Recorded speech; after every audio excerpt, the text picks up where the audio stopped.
This live Slooh show is brought to you by the support of Slooh members and the following sponsors. Visit slooh.com to become a member today.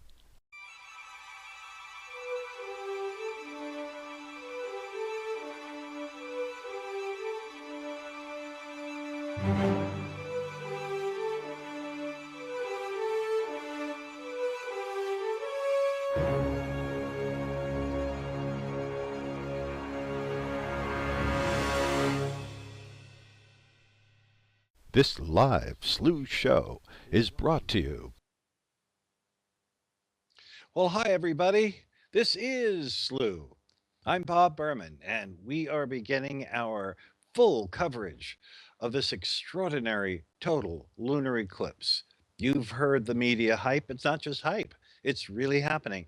The largest moon that is going into eclipse until the year 2033. The mega moon, the supermoon, the blood moon, even NASA is calling it that, and the harvest moon, all combined into one package that's falling into Earth's shadow. What an event! And we're going to be exploring this, its mythology, its lore, its legend, its science. We'll be talking to a Vatican astronomer. The Pope is visiting the United States. So, hey, what the heck? We'll be seeing how it affects people and animals. We have interviews. We have a Slooh team in Britain, uh, one member in Stonehenge, one of our producers there. We have global coverage here of this mega moon or super moon, blood moon, harvest moon, super eclipse. Hard to not get involved in all of the media hype because it's worthy, and it's the largest moon of the year.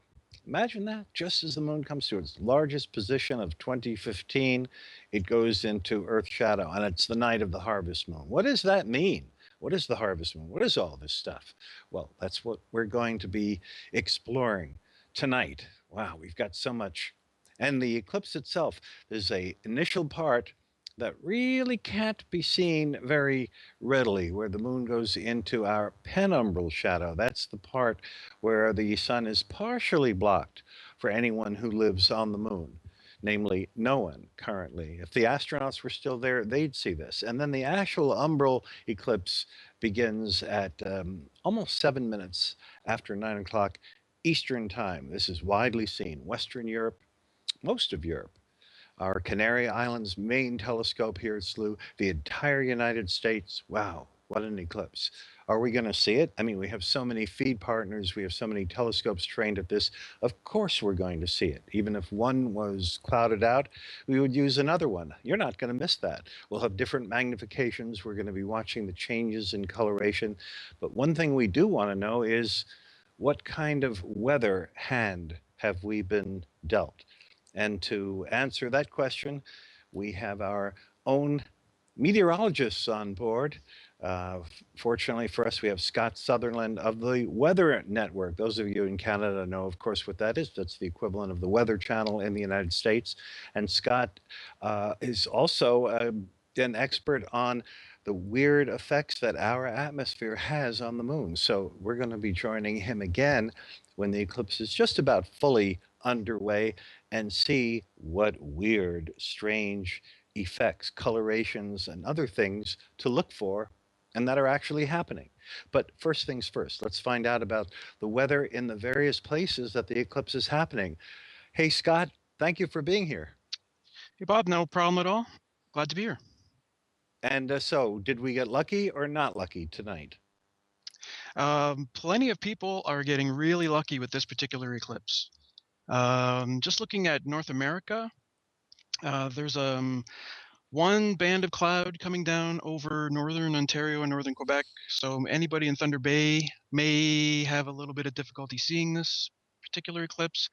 There's a little bit of cloud over top of the U.S. Northwest and over California and Nevada, but I don't think that that's going to spoil the view for too many. The Southeast is a big concern. I don't know how much people are actually going to see down there, except that some of it might be upper level cloud, which will just maybe make the moon look a little bit more diffuse, but it probably won't block anything. But up through Ontario, Quebec, and the south along the St. Lawrence Valley into Atlantic Canada, northeastern United States, the Midwest to the Southwest, the Northwest and southern British Columbia and through the southern prairies, all very likely beautiful viewing conditions tonight. Maybe a little bit of low cloud, but Absolutely. that might even just enhance the view. Wow, that's just what we wanted to hear. And that's great Indeed. because we're going to urge everybody, although, of course, we want you here tuning in on the show because this is the only place we're going to learn all the details from our team of professional astronomers and experts all around the world and all the strange things, odd aspects of the moon that we're going to cover.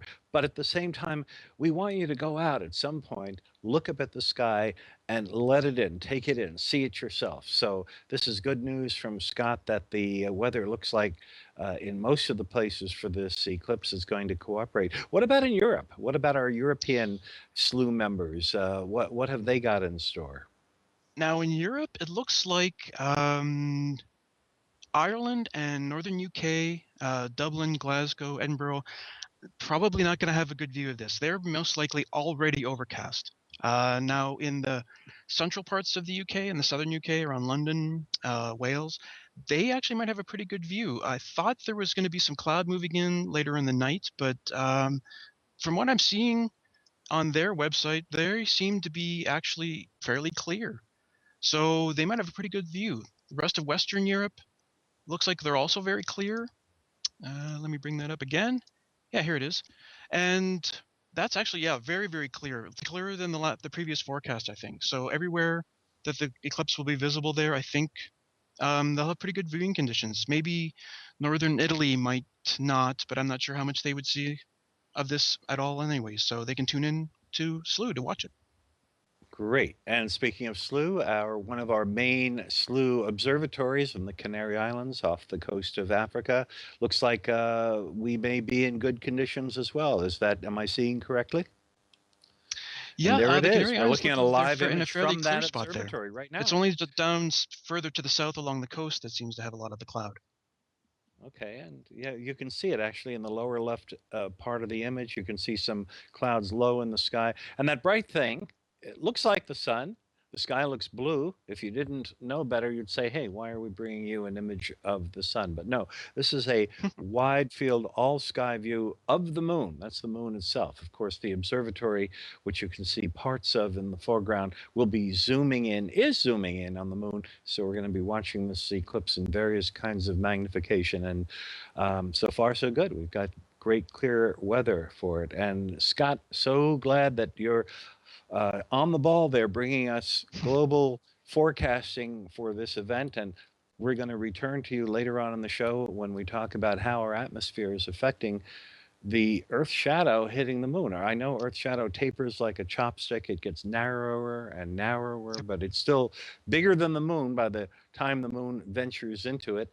So, and yet it's not a black shadow. You know, when you and I or any of That's our right. viewers walk down the street, we cast dark shadows on the sidewalk, but our planet's shadow is not uniformly black or even gray, is it? No, it's not actually. It tends to be fairly red in the center, which is what makes the total eclipse look so red. And it actually tapers off to different colors like white and pink and even blue at the very edges of the umbra.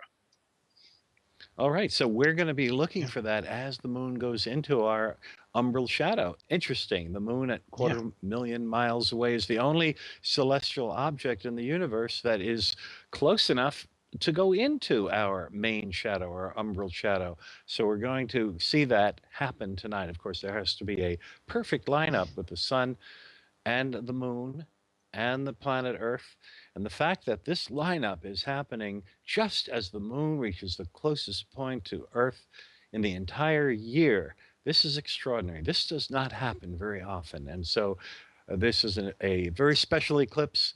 We'll talk about the harvest moon, the perigee moon, the tides. We're going to have the strongest tides of the year tonight and tomorrow. And all of that is coming up.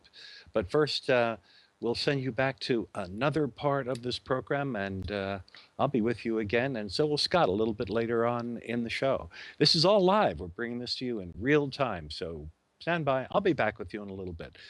For Slooh, I'm Bob Berman.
Hi, my name's Will Gator, and thanks for tuning in to our live coverage of the September 2015 total lunar eclipse. So why are we seeing a lunar eclipse this evening at this specific time? Well, the moon of course orbits around the Earth, and over the course of the month we see its phase change, the amount it appears illuminated change, from new moon where we can't see it at all, where it's essentially between the Earth and the Sun, and then it moves round so that we see a crescent phase, and eventually we get a full moon when the Earth is in between the Sun and the Moon. The phase then works all the way round back to new moon. But lunar eclipses only ever occur during a full moon. That's because the Earth has to be between the Sun and the Moon so that it can cast its shadow out into space and onto the Moon. Why is it then that we don't see a lunar eclipse every full moon? Well, the answer is that the Moon's orbit is tilted with respect to the plane of the orbit of the Earth around the Sun, and this means that at some full moons the Moon can be sitting outside of the Earth's shadow. But that's not the case tonight. Tonight the path of the Moon takes it into this long cone of darkness which is cast by the Earth out into space. Now the Earth's shadow is actually made of two parts. The central bit, which we call the umbra, is the much darker bit, and that's responsible for the main bit of a lunar eclipse. The outer bit is much, much lighter, and that is what causes the partial or penumbral phase of a lunar eclipse. And that's the first bit we see. As the Moon passes into the Earth's shadow, we see the Moon's disk slowly begin to dim on one little bit, and we start to see the disk being gradually eaten away by the shadow. It looks very different from the normal phase of the Moon, where we see often quite a crisp line, the terminator, between a boundary between light and dark, and we might see craters ordinarily along the terminator. Well, with the Moon passing into the Earth's shadow, it looks different, much more diffuse. If we're lucky like we are tonight, we see a total lunar eclipse, and that's when the Moon actually passes into that darker central umbra. The Moon is slowly engulfed in the shadow, and then something extraordinary happens. As we reach a point known as totality, when the whole disk of the Moon is immersed in that central dark shadow, suddenly the full moon goes a beautiful coppery red. And you might be thinking, why during the totality phase of a lunar eclipse? Why is it that when it should be in the central, darkest part of the Earth's shadow, that we're actually seeing it lit up? Well, the answer is, what's happening is that light is actually coming from the Sun, and then it's being refracted, bent round by the Earth's atmosphere, and some of it is bent into the shadow onto the Moon, and that falls onto the Moon. And because it's travelling through the Earth's atmosphere is very good at filtering the bluer wavelengths of light out of the sunlight. So the light that's falling on the surface of the Moon during the total phase of a lunar eclipse ends up being predominantly red. It's that beautiful coppery red colour that we associate with sunsets. So that's something to look out for, this beautiful coppery red colour as the Moon goes into the total phase of the lunar eclipse. Now, unlike solar eclipses, lunar eclipses last hours, and in fact in solar eclipses you might experience totality when the Sun's disk is completely covered by the Moon. That can only last a few minutes at most, whereas the total phase of a lunar eclipse, well, that can last a long time, and in this case it's well over an hour. Now eventually the Moon will start moving out of the umbral shadow and even moving out of the penumbral shadow too, and we essentially see the whole eclipse that we've seen so far in reverse. So the Moon passes out of the central shadow, that we lose that lovely coppery red colour, and eventually we see the shadow sort of receding across the face of the Moon. And after a while the full Moon will be restored to its beautiful silvery brightness as normal. Now this total lunar eclipse is actually quite special because during the course of the eclipse the Moon will be at a point in its orbit known as perigee. So what does perigee mean? Well, just like the orbits of the planets aren't perfect circles, the Moon's orbit is elliptical as well, and that means that sometimes it's a little bit further away than normal and sometimes it's a little bit closer. And it just so happens that tonight during the course of the eclipse, well, as the Moon is full and as it's experienced this total lunar eclipse, it's also at the point of perigee, and so it will be bigger than normal and it should be a little bit brighter. Now you might struggle to actually notice the increase in angular diameter, the increase in apparent size essentially of the moon, unless you've got incredibly good photographic memory from the last time you saw maybe a full moon or the moon when it was a little bit further away. But before the eclipse actually starts, experienced observers should be able to notice that the moon is actually a little bit brighter than it is normally. So that's why you'll see often people calling tonight's moon the mega moon or the super moon. Now the lovely thing about lunar eclipses is you don't need any specialist filters to observe it like you do with a solar eclipse. Binoculars are a great way to enjoy it. Of course, if you have cloudy skies, then we hope you enjoy our live images here on Slooh.com.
Hello, and thanks for joining us for our Mega Harvest Moon Eclipse show. My name is Trisha Ennis. I'm the producer here at Slooh, and right now I want to show you around a brand new feature here, the Golden Record, a place for all of us to come together to share what excites and inspires us about the universe and our place in it, something that humans have been doing throughout all of human history. The moon and the sun, as the biggest and most obvious objects in the night sky, are the centerpieces of ancient cultures worldwide. We explored some of the ones surrounding the sun earlier this week during our equinox show, but tonight it's all about the sun's nighttime sibling, the moon. In a number of cultures, they actually were siblings. The Greeks at one point had the twins Artemis and Apollo to represent the sun and moon respectively. Taking a look at the full moon golden record, we can find a bunch of other cultures with their own beliefs about the moon. Like the Korean story about how the sun and moon were created, which bears a resemblance to the story of Little Red Riding Hood. According to the story, a tiger chased a brother and sister up a tree after eating their grandmother and dressing in her clothes to get a bigger meal. The youngest, the sister, prayed for a rope to come down from the sky to save them, and when it came, they were placed in the heavens, the boy as the moon and the girl as the sun. We've all heard of the man in the moon, but what about the rabbit in the moon? According to entries on the Golden Record, it's part of a number of cultures, including Native American, Japanese, and Chinese. In Native American tradition, the rabbit is a hunter who catches the man in the moon, stealing from his snares. When the rabbit captures the man in the moon, he throws things at him, like snow and clay, and then the man in the moon threatens to kill the rabbit if he doesn't set him free before dawn. When the rabbit finally does, the man glows so brightly he scorches the rabbit's fur, turning it gray. These are just a few of the many different myths and legends you can find about the moon and other objects on the Golden Record. If you'd like to check out others, just follow the link on Slooh's homepage. And if you're a Slooh member, you can actually log in and start adding your own items to the ones already there. Later in the show, we'll have more from the Golden Record, including the ways the moon has inspired artists and poets. But for now, just keep watching as this eclipse unfolds.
Hey, well, this is Bob Berman. I'm back. This is Slooh, and what an exciting, beautiful, lyrical event. I love this music.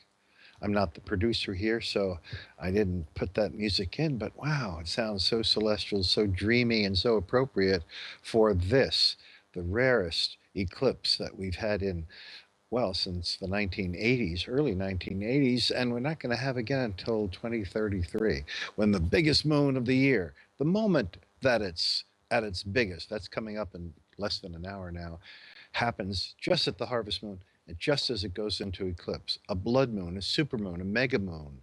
The media are just going crazy with this, as well they should. And we can already see signs of it starting. It's not really starting. And I think to help us talk about this, we do. There is Will Gator. Where the heck are you, Will? You're on a different continent, aren't you? I am. I'm all wrapped up warm this evening. I'm out in my garden, would you believe? I've got my telescope behind me, and I'm imaging the eclipse, and it's fantastic. I can see it there.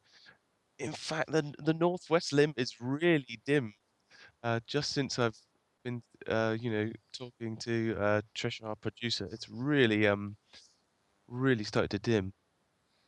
And this is strange, isn't it? In this segment, we're going to talk about oddities of the moon. And I think let's each rattle off some of the strange aspects of the moon, even when it's not an eclipse, because it's an odd object. But lest anybody wonder what's going on, we still have 5 minutes to go before the umbral shadow of our planet hits the moon. So, why are we seeing that change in coloring already? Do you want to tell everybody why should there be any change at all since the umbral eclipse hasn't even begun yet? Well, basically the eclipse has essentially two parts. So there's a partial part, a sort of penumbral phase, and that's what we're going through now. So the moon is slipping into that lighter shadow. We call it the penumbra. And in fact, if you look at the live pictures that we've been showing, I think this is the picture I took just a few minutes ago. In fact, can you see that crater in the top left there? There's a very sort of bright white splodge almost. Yeah, That's the I crater believe that's Aris. Aristarchus. Absolutely. Aristarcha, one of the brightest craters on the moon. And yet, look at it, Bob. It's really been dimmed, hasn't it, by that shadow? Yes, it had. Did I impress you by happening to know the name of that crater on the moon? We didn't You even did. rehearse this. You did. You did. Yes. You know how much I love the moon. You know how much I love the moon, Bob. But as we were saying, so the moon is going now into this lighter shadow, but the bit that we'll wait for is when it goes into that umbral shadow. That's when it goes into the darkness, and we start to see, really, we'll see pretty much that moon disappeared, and we'll have to change the exposures on our cameras to pick up the much, much fainter light that will be falling on the lunar surface then. Yes, yes, absolutely. And for those of you who love the moon and want to know the features below that white spot on the upper left, there's a couple of other blotches. The one on the lower right of it is the famous Copernicus, Mm. perhaps the most beloved of all the lunar craters, 54 miles across, about 100 kilometers across, and beautiful, with 11,000-foot tall mountains ringing, and all these lovely features on the moon are going to get swallowed up. What's really happening, folks, is that if you were on the moon right now, standing, let's say, on the middle of it, you'd see about half of the sun blocked off by a piece of the earth. But if you were on the edge of the moon right now, where it looks like nothing's hitting it, what's really striking the moon right now is a little bit of sun. The sun is 98%, let us say, blocked out by the earth. So only a little bit of sunlight is hitting that section. Therefore, even though we have a little over 2 minutes to go before the official umbral eclipse, which is when 100% of that section of the moon is blocked off by Earth and gets no sunlight at all, except for some weird stuff from our umbral shadow that we'll talk about later. Nonetheless, you can see there's a gradation. It's not as simple as a sharp line between the eclipse and no eclipse. It's really the line on the moon between, on the upper right, we're looking at a part where perhaps only 1% of the sun is blocked off. Almost full sunlight is hitting that. On the lower left of the moon in this view, 99% of the sun is blocked off. So it's a gradation in actuality, and that's why it looks that way. I love it. Don't you Yeah, love this? And this is one of the cool weird things about these lunar eclipses, is exactly what you're saying, Bob, is this, it's a diffuse line. It's not like the Terminator. You can't see craters with their edges and their terrace walls just peeking up above the darkness. It's a very strange view. And actually, if I have a look back now, literally in the couple of minutes I've been talking to you now, that edge has dimmed and it looks nothing like a normal phase. So if you're watching the show, go out, pop your head out the window now, because this is such an unusual thing to see, this particularly shading that you're talking about, Bob. That's right. And drag the kids out. If you've got kids, and I know somebody who almost has a kid around here, because his wife is due any minute now, is why I shouldn't be spilling the beans about that. But yeah, drag them, wake them up. I know in much of America and certainly in Europe, it's the wee hours of the morning, or at least it's after sunset, and the kids have to go to school tomorrow. What the heck? Wake them up. They'll always remember this moment when their parents dragged them out of bed, took them outside, and said, "Look at that. That's our moon going into Earth's shadow." You can even explain that, hey, you and I cast a shadow when we walk down the street. There's our planet's shadow. And the moon, which is the only object in the known universe that travels its own width per hour. I mean, crazy. 2,160 miles across. Its average speed is 2,280 miles per hour. It goes its own width per hour. And so it's moving now toward the lower left in its actual orbit around Earth. This isn't some optical illusion. We're seeing its orbital motion as it plunges into Earth's shadow. Isn't that remarkable? And actually, we're literally approaching the second that we begin the moment when it's going into the umbra that we mentioned just a few minutes ago. And if you look, when we were talking about Aristarchus in just this short time has almost completely disappeared as it heads into that umbral shadow. It's amazing to watch right before your eyes. Yes.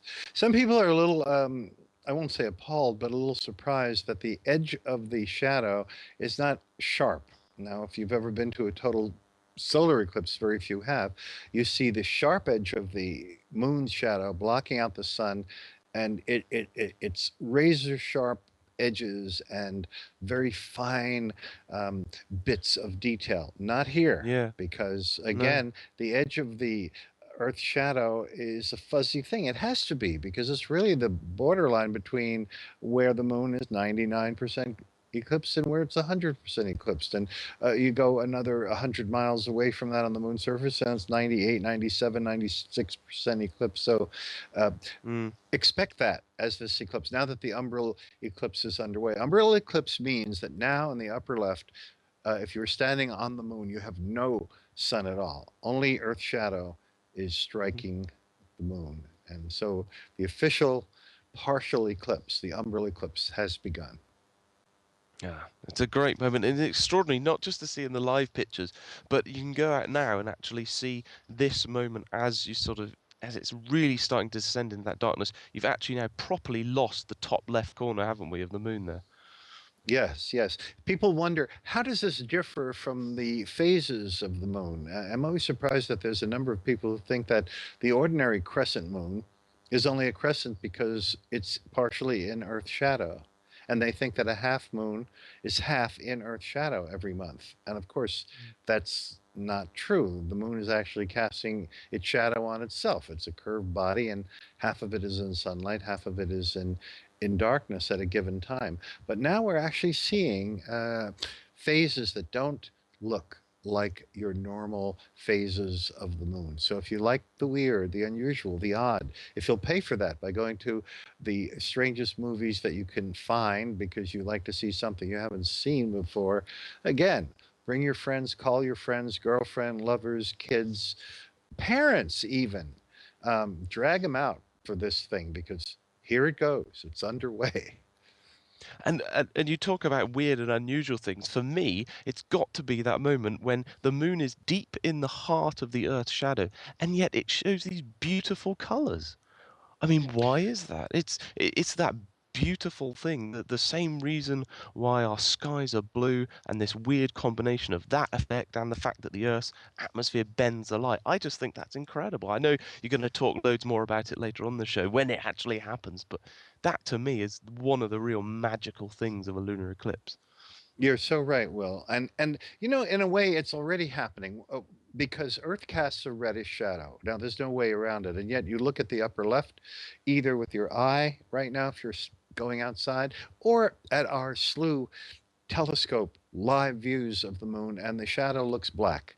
But in truth, it's really red. The only reason it looks black, either to the eye or to our equipment, is because we're taking the correct exposure for the moon itself. And so will your eye. If you go out and look at it, you don't have to think about it. Your eye adjusts. The pupil changes its size. The retina actually has photochemical changes.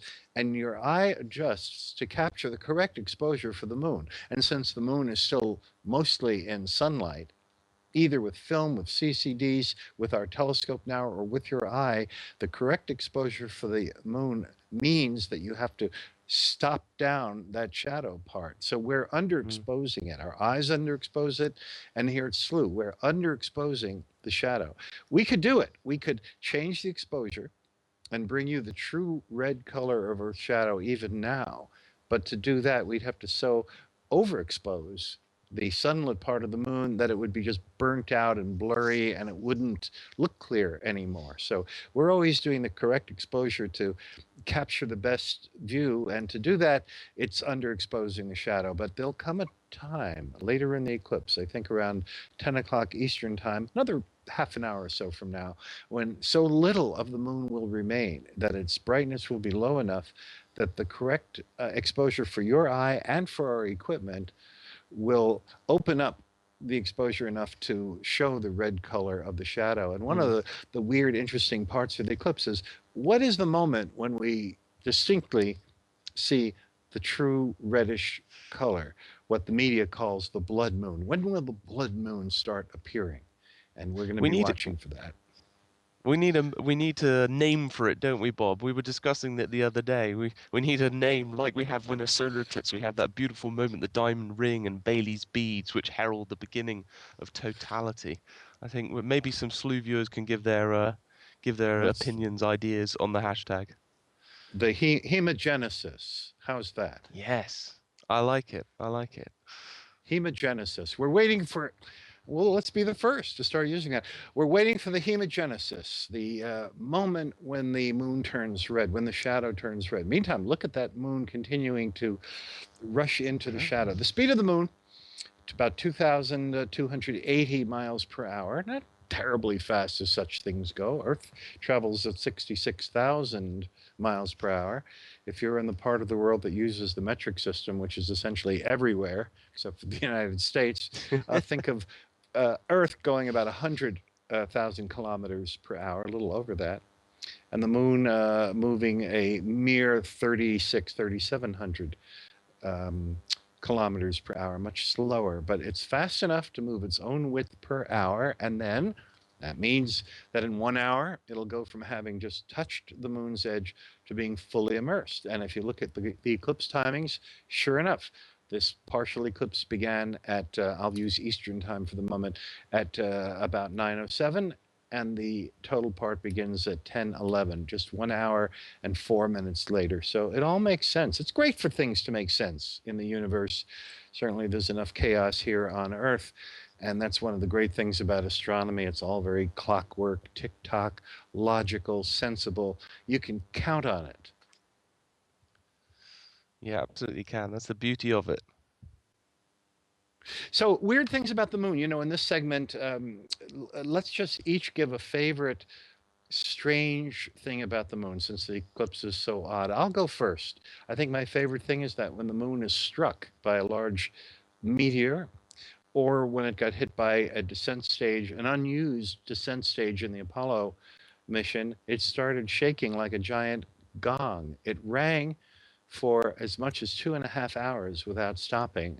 On Earth, when we get clobbered, our vibrations dampen out in just a minute or two at most. But on the moon, it keeps going wah, wah, wah, wah, wah, like a giant gong, and rings, shakes, vibrates for hours, which seems to indicate it has, unlike Earth with our liquid molten core, although the solid, the very middle of the Earth is solid, the moon must have a solid crystalline core that translates vibrations back and forth and back and forth, and the whole thing rings like a bell. I love that. How about you? What's a favorite moon factoid for you, Will? Well, you know me, Bob. I'm an astrophotographer. I love taking pictures of the moon, and one of the cool things I think about the moon is we always think of it as being this sort of monochrome object, black and white, right, without any color. But actually, the color, the actual surface, has some very, very subtle surface color variations that you can actually bring out naturally. I mean, you can enhance them, obviously, in Photoshop and programs like that, but those colors actually are there, and they correspond to real geological differences between different portions of the moon. So you get some really titanium rich lunar seas that are very blue, and when you bring out that color, it really does come out blue. So yeah, if you think that the moon is monochrome, well, there's very subtle color variations. It's awfully subtle, I will say that. You know, the Apollo astronauts had color film, and it looked to me like, but that shows you're the photographer, I'm not. It looked to me that they were wasting their color film there because, I mean, look at it. It's Yeah, pretty. It looks pretty black and white. So good for from the you surface. that you have the eye to see these subtle differences. Well, you have to bring them out. You have to bring them out on camera. But yeah, you're absolutely right. I mean, the surface, the Apollo astronauts, wasn't it that they described it as sort of being like sooty, really dark, charcoaly color, and we think of it as beautiful silvery. So look at that silvery moon. That's extraordinary. But My goodness, this is so great. I'd love to go on and on, but I know here at Slooh we have so many different segments. We have a taped yes, interview with the Vatican astronomer. I mean, can you believe it? We're going to be talking about lore and legend and the way our atmosphere changes the colors. And during all this time to come, for hours, we're going to be with this. We're going to watch the moon now as it creeps closer and closer. We have our countdown clock ticking away towards totality, but forget about totality being the be all and end all. The whole thing is wonderful and weird and odd. And look at that phase. Now, this doesn't look like a shape that you'd ever seen in any normal lunar month, right? no, And no. and so I urge all of you, just as Will just did, go out if you have clear skies, take a look at it yourself, stick with us, and we'll keep telling you very cool things about it. And we'll be back a little bit later to talk some more about this. Thank you for joining us. We're continuing for hours. Don't go away for our mega harvest moon eclipse, the last one for the next 18 years or so. This is Will. I'm Bob here at Slooh. We'll be back. Stick with us.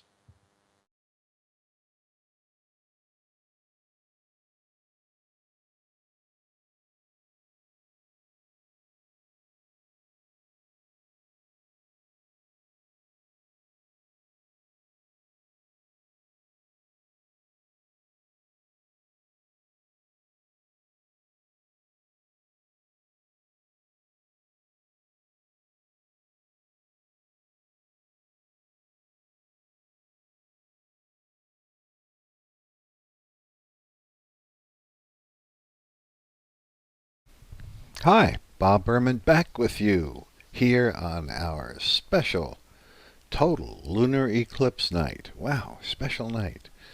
Lunar perigee, the closest moon, the harvest moon. But what is all this moon stuff? Why is the moon so important? After all, it's a celestial body only 1/4 our size.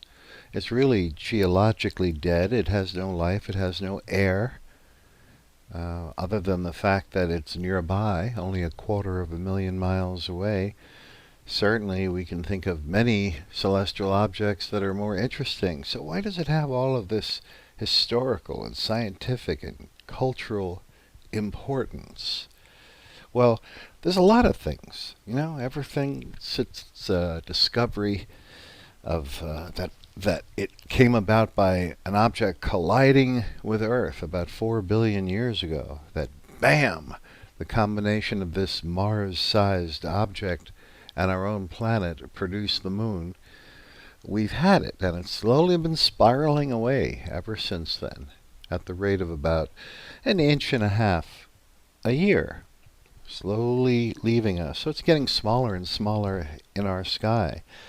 Still, what's the big deal? Well, scientifically, first off, we've recently found that it's not just a matter of the moon producing tides, which it does, and which some forms of animal life, especially in the intertidal marshes, the animals like crabs and others that depend on the seas rising and falling, and their predators like gulls.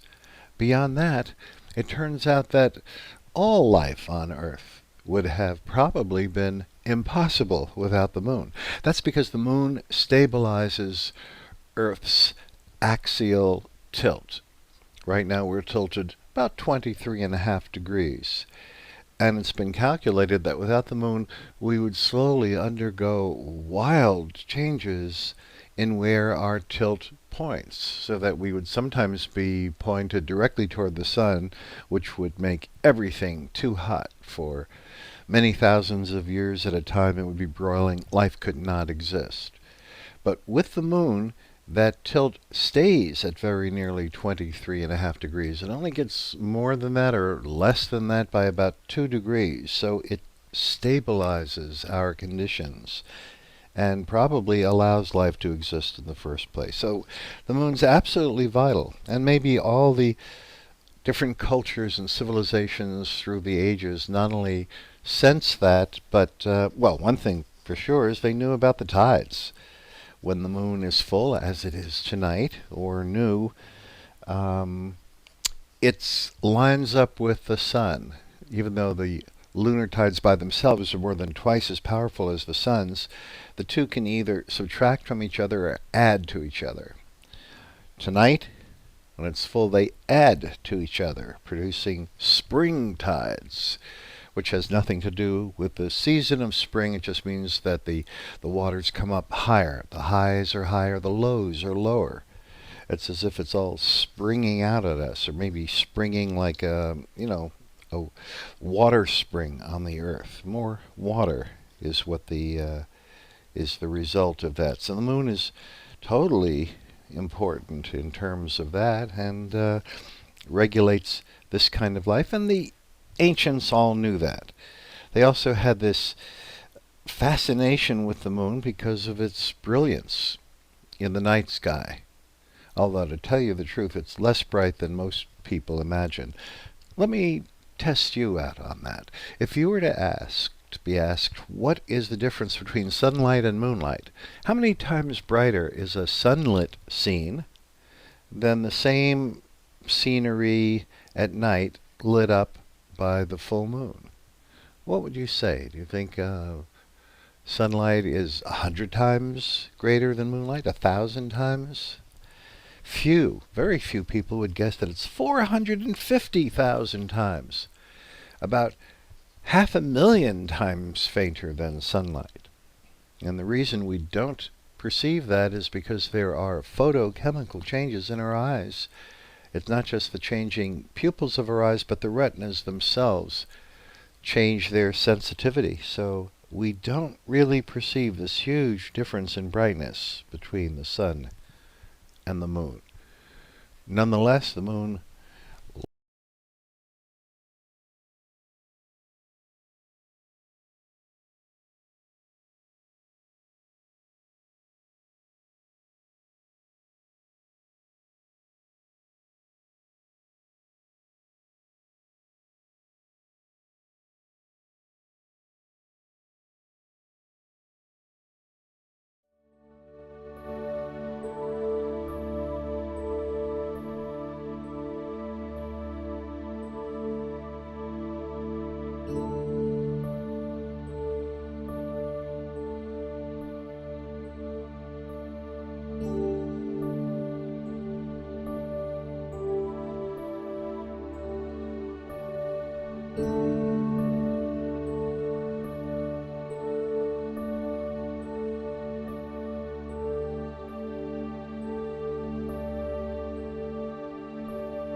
Hi, I'm back.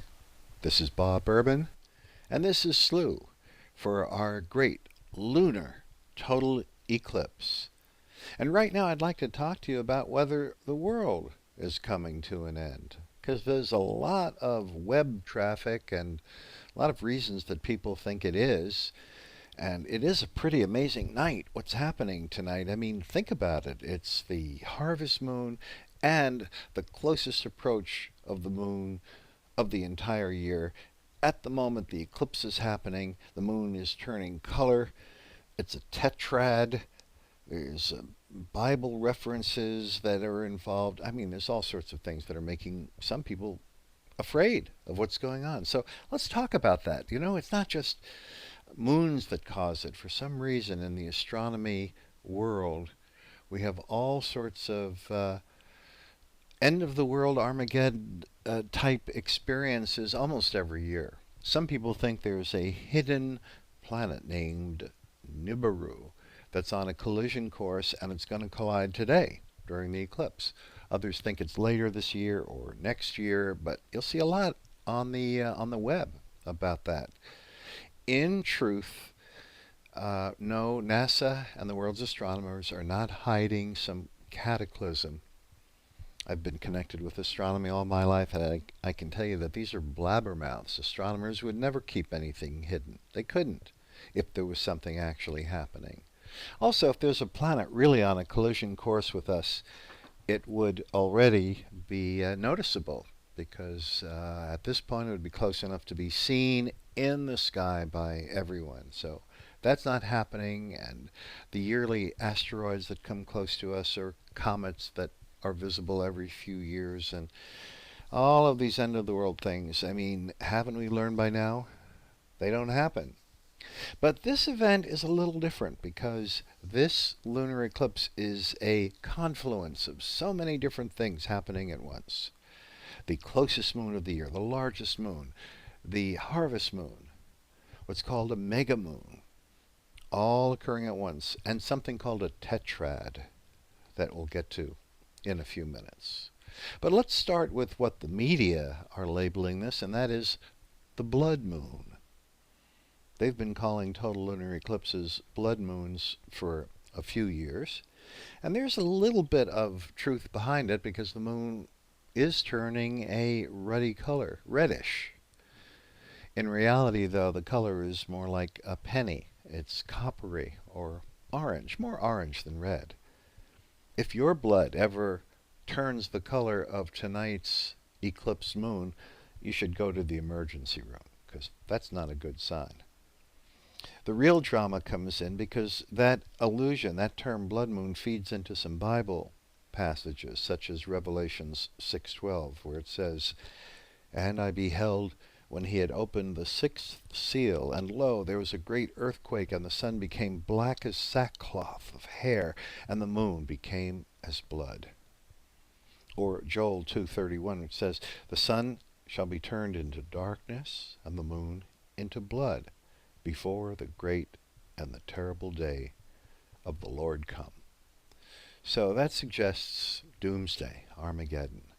And that feeds right in with the blood business. So naturally people are afraid. There's even some Bible sites that I've noticed asking questions. There's one that says, "Is Jesus going to return during the blood red moon of 2015? Well, that's tonight. So that's what's scaring some people. And then on top of that, we've got the megamoon business. Now, the moon's orbit around Earth is an ellipse, not a circle, so the moon comes closer and farther all the time. And once every single year, you're going to get a full moon that happens to be the closest moon of that year. And this year, it's now. And it's happening just as the eclipse is happening. During the eclipse, the moon will be at its closest point to Earth of all of 2015 and be at its largest of all of 2015. I think that's very cool. So the question is, does that affect us? Does that harm us? It does affect us because we will have the largest tides of 2015. The highs will be higher, the lows will be lower than any time this year because, first of all, it's full moon, and the full moon and the new moon both produce the highest tides because the moon and the sun are then in a straight line, and they act together to raise the tides. And secondly, when you have a perigee, and that's what it's called when the moon is close, and it is close to us, its nearest surface to us is only 216,000 miles tonight. That is quite close. And that additionally raises the tides because the tidal effect varies with the cube of distance.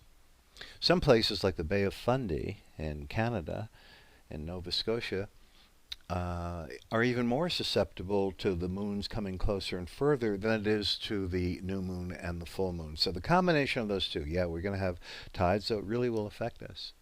But as for mega moon, which is a new expression, astronomers don't use it. It's just newly coined, megamoon. And so what does that mean exactly? Well, if you look at the data, it shows that tonight's moon is 14% larger and closer than the full moon in early March this year, or 7% larger than its average size. Now, does that mean it'll be large in the sky? Actually not, because that difference is right on the edge of what you could notice. The moon is only 30 arc minutes across. 14% change is right on the border of what human eyesight can show. So marginally noticeable.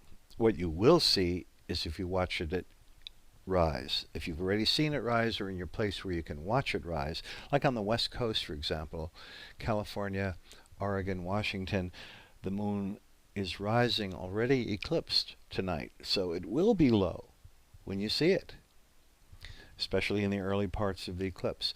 And when the moon is down low near the skyline, it always looks enormous. This is the famous moon illusion.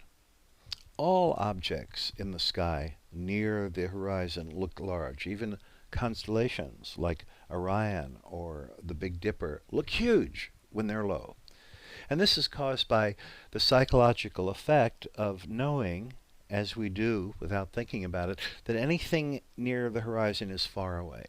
Like if we're driving and we go over a hill and there's a town in the distance and we see a church steeple in it, we'll automatically assign a size to that because we know it's far away, and we give it some perspective. When the moon is high in the sky, it's dwarfed by the emptiness of the sky. The sky is 180 degrees from horizon to horizon. It's large, and the moon is only half a degree across, so it looks tiny when it's high up. But when we see it down low, juxtaposed against earthly objects, the moon takes on a much larger size. That's called the moon illusion. It doesn't actually get larger. If you measured it with a filar micrometer, you'd see that its diameter is actually no larger. It's actually a little smaller when it's near the horizon because it's farther away from you than when it's high up in the sky. But the illusion is very powerful. So everybody seeing the moon rise tonight, are going to say, wow, look at that. That's the mega moon. That's the huge moon that they're talking about. But not really. It's enormous because that's the moon illusion. The fact that it is a close moon and is called the mega moon adds a tiny bit to that, but not enough to be noticeable. Certainly not enough to affect us. The tides will be high because of this. But to actually cause flooding or damage, you'd need something extra, like onshore winds or a storm, something extra to push it over the edge, and then you could have some damage from today's event. So that's not going to bring you Armageddon either. The other aspect is the tetrad. Now, tetrad's an interesting concept. You see, you can have an eclipse, a lunar eclipse or any kind of eclipse, every 6 months. So if you have a lunar eclipse and it's total, the next lunar eclipse 6 months later can be anything. It can be penumbral, which is not even noticeable. The moon doesn't seem to change. It can be partial, or rarely it can be another total eclipse 6 months later. Well, once in a long time, it will be total again, and 6 months later it'll be total again, and 6 months later it'll be total again. So you have 4 total eclipses in a row. Every 6 months, another total lunar eclipse. That's called a tetrad. They were very rare for centuries. There was not a single tetrad from the year 1600 to the year 1900. None at all. But now it's different. In the 21st century, there are 8 tetrads. So we can't really say that it's a honestly rare thing during our lifetimes right now. So yes, it's a tetrad eclipse. This is the final one of the tetrad, by the way. We had one earlier this year on April 15th. We had 2 last year. This is the final one in this series. So that's kind of cool, but it's not the doomsday. And we do have the harvest moon tonight that's happening at the same time. That's always the nearest full moon to the September equinox. When have we ever seen that go into eclipse? Maybe once before, if we're old enough to remember it, but that's kind of rare. So it's a rare event. It's a cool event. We're covering it here at Slooh. We're very excited about it. But as for the end of the world, I don't think so. But we'll find out as we keep watching it tonight. We'll see if we're still around in another couple of hours. I'd wager that we will be. So let's keep watching. Let's keep enjoying this. For Slooh, I'm Bob Berman.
Hey, this is Slooh.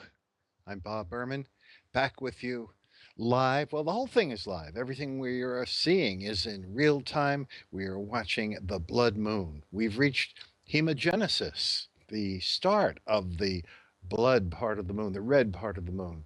It looked like a black bite taken out of the moon until just a little while ago. But if you check outside your window, and you're one of the places in the world that can see this in your sky, which is not, unfortunately, Hawaii or Alaska or Asia, but it is mainland US, all of South America, Western Europe, and the western half of Africa. If you have clear skies, what are you waiting for? Go out, check it out. Don't be out too long, though. Stay with us because we have so much to explore. Totality is coming up now in only a little bit more than 9 minutes. And I should mention that unlike a total solar eclipse, where it happens at different times for different people around the world, because the moon's shadow then sweeps across Earth, and some parts of Earth that are going to get it will see it well underway or even see the total eclipse, while others are still waiting for it to start and it hasn't even begun yet. Not here. With a lunar eclipse, everybody sees the same thing. It's really a unifying event. It's one of the reasons we decided to talk to the Vatican astronomer, and we'll do that a little bit later on. The Pope is visiting the US. So this is the kind of event that unites the world, seeing this. After all, it's Earth, it's the moon, it's our planet, and so much of the world is watching this at the same time. It's really a unifying thing. We're all seeing it, and again, I'll emphasize it, we're all seeing the same thing. As long as you have the moon in your sky right now, you're seeing the exact same part of the eclipse as everybody else. The only difference is that if you happen to be standing on your head, if you're in South America, in Brazil, let's say, where the eclipse is underway, although we understand from some of our Brazil friends that it's cloudy in at least parts of Brazil.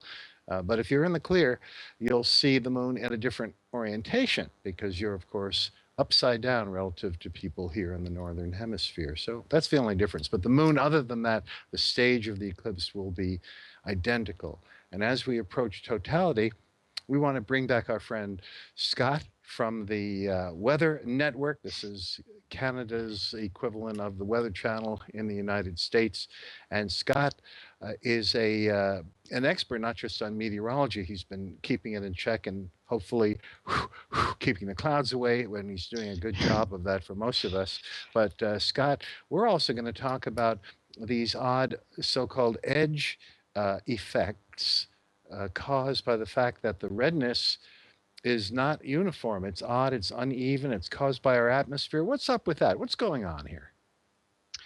Well, basically, the darkest part of the atmosphere, at least when you're looking at it edge on, is the lowest part, the troposphere, which is where most of our weather occurs.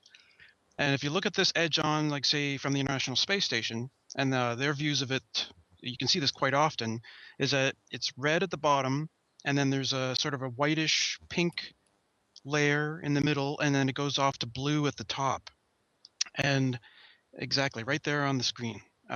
So that's the picture of the Space Shuttle Endeavour from, I believe, 2007, taken from the International Space Station. And you can see the layers very clearly there. So that's the orangish red troposphere at the bottom. Then you have the stratosphere in the middle and the mesosphere above that on top with blue. Now the blue seems to mainly come from the fact that ozone absorbs specific wavelengths of light.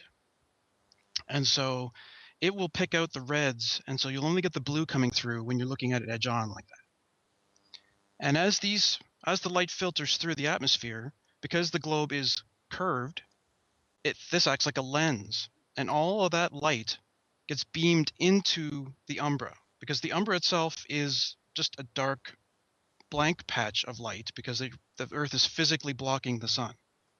But because of this focusing, the lens of the atmosphere focuses all that light, the different stratified layers of color, into the umbra.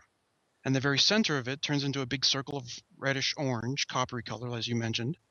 And that's what we mostly see when we see a full total lunar eclipse, is that red. And as it enters the umbra and it leaves the umbra, sometimes you can catch that bluish tinge from the ozone absorption. And it's not often. It's hard to pick it out. There are pictures on the internet that people have seen, that have posted up. But yeah, this creates sort of almost like a banding around the edges of the umbra of these other colors. And if you Okay. can watch So really so closely, for if you can get for a really close picture of it, you can see that. Okay, so for our listeners, let's translate that. Umbra means Earth's dark part of the shadow. That's the part of our Right. shadow where no sunlight is hitting the moon. And That's right. what Scott is telling us is that our atmosphere is being bent, refracted onto the moon. Actually, what we're getting on the moon, the reddish color, is really the combination of all of Earth's sunrises and sunsets. Very lovely, Yes. poetic idea being combined into a single kind of light. And the uneven color, as he's explaining, is due to these effects. Now, as the eclipse reaches its total part, and we only have 4 minutes to go before that happens, either look outside or join us with our many feed partners and our main telescope in the Canary Islands and take a look at the color of the moon. Note how uneven it is. And this is what Scott is talking about, these different parts of the atmosphere that are throwing light onto the moon. Let's see if we can see any. He said that there's occasions when it's blue. I've never seen that in 50 years of looking at the moon. Honestly speaking, I don't think we're going to see any blue. I think any photographs of that, the web, you can show photographs of a hippopotamus flying on the web. So I wouldn't trust any colors, but let us be the observers and decide for ourselves without bias. Let's look on the moon and see what colors we see. Now, is it really the color of blood? The media is calling this a blood moon. I think you'd have to go to the emergency room if your blood ever turned this color. Scott, have you ever gotten a cut and seen your blood turn this color? No, I haven't. It's a little bit darker than that, a lot more reddish than that coppery orangish tinge. Good, good, good. So that's right, Yeah. coppery, orange, maybe yellows. There's some white there. And when we reach totality, that's 3 minutes away now. Right now, we're still seeing sunlight hitting one edge of the moon.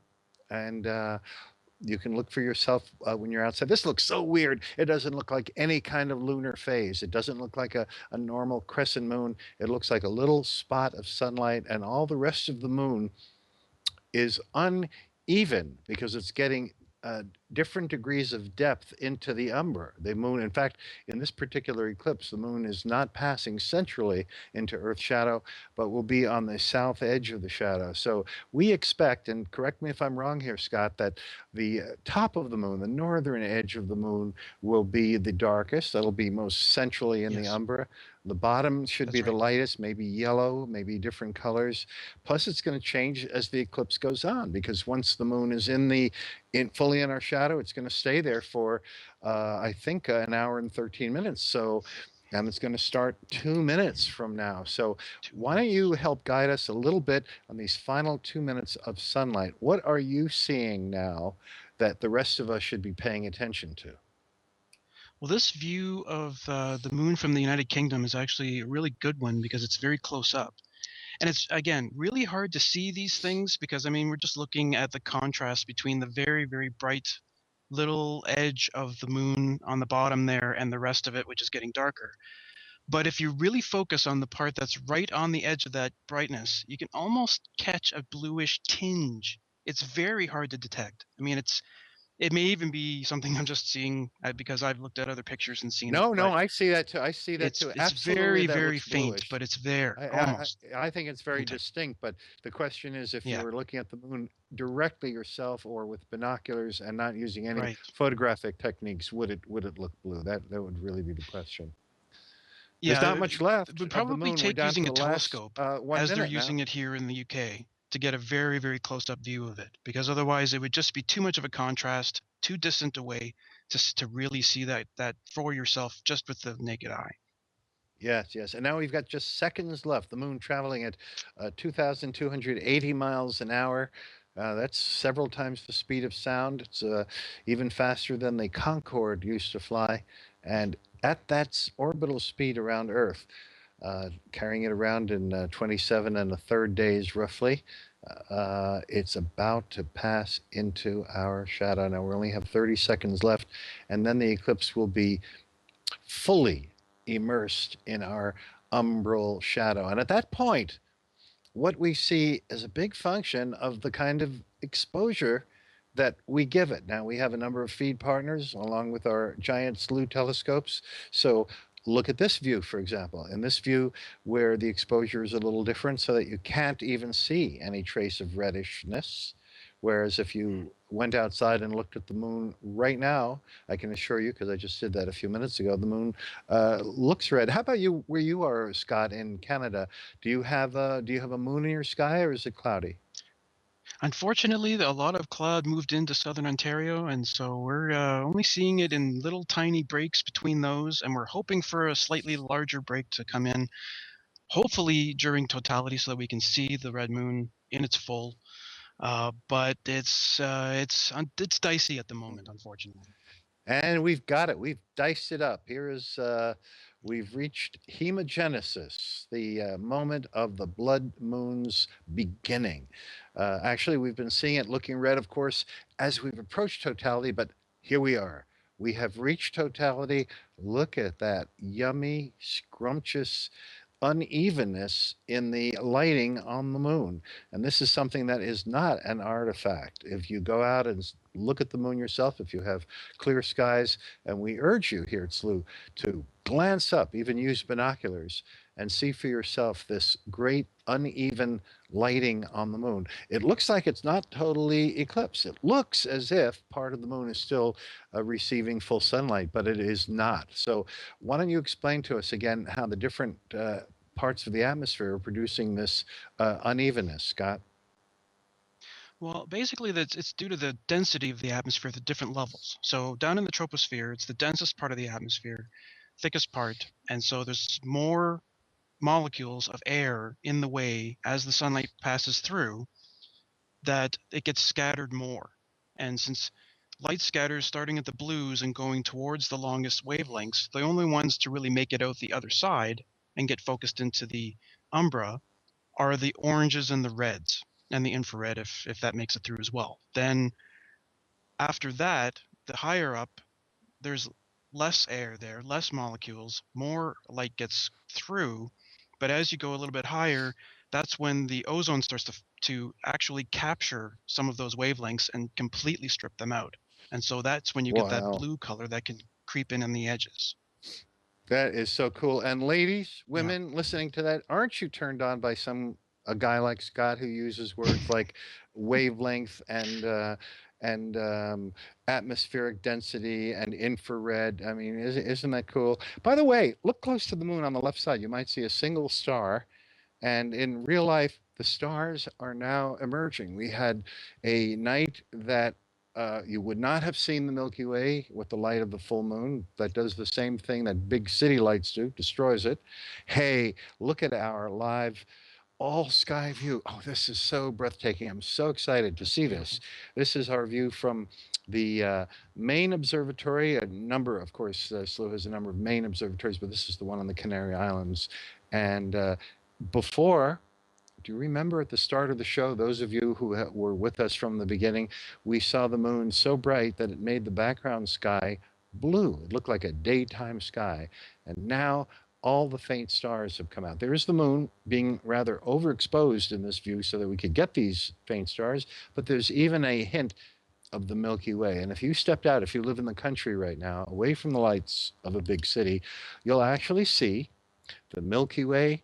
You'll see the fainter stars. The moon is in the constellation of Pisces, a rather faint constellation. You'll see that there's no bright stars around it, but the fainter stars are all there. Whereas a mere hour and 10 minutes ago, before the eclipse started in earnest, there were very few stars out because we had the moon so bright that it was only letting the brightest of the winter or late fall stars bulldoze their way through that bright moonlight. So there's been a metamorphosis, a change in the sky, not just a change in the moon. Now we're going to come back to you in a little bit, again live In between, we're going to show you more views from our feed partners, more music, interviews, some other Slooh astronomers and experts around the world. So we're just getting going here. So stay tuned, stick with us. This is Slooh, our coverage of the great 2015 mega moon, supermoon, blood moon, harvest moon, total eclipse. I'm Bob Berman, and back with you in a little bit.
Hey, this is Bob Berman for Slooh. So let's explore these strange full moons. Tonight, of course, is the harvest moon. So what does that mean? And what is the significance of all these various full moon names? Well, the full moon has always been special to civilizations through the ages. One reason is that it's the only lunar phase that's out all night long.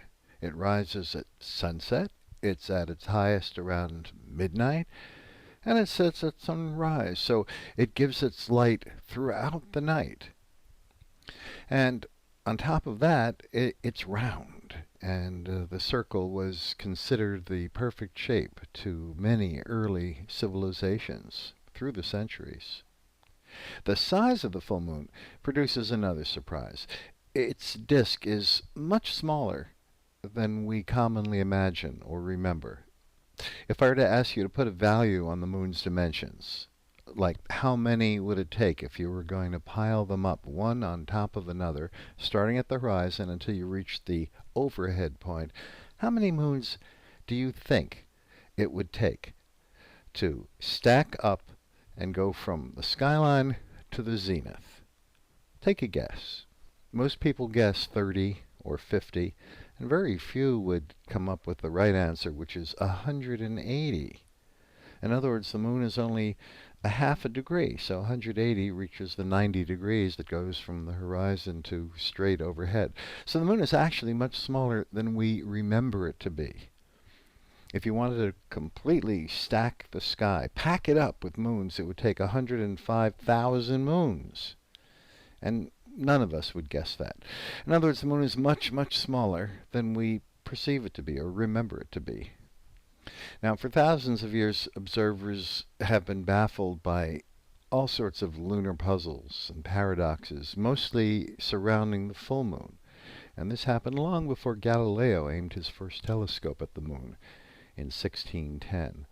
And a lot of these bizarre lunar qualities tormented the greatest minds throughout the ages. For example, there's the full moon's seeming flatness, which is noticed by the ancient Greeks.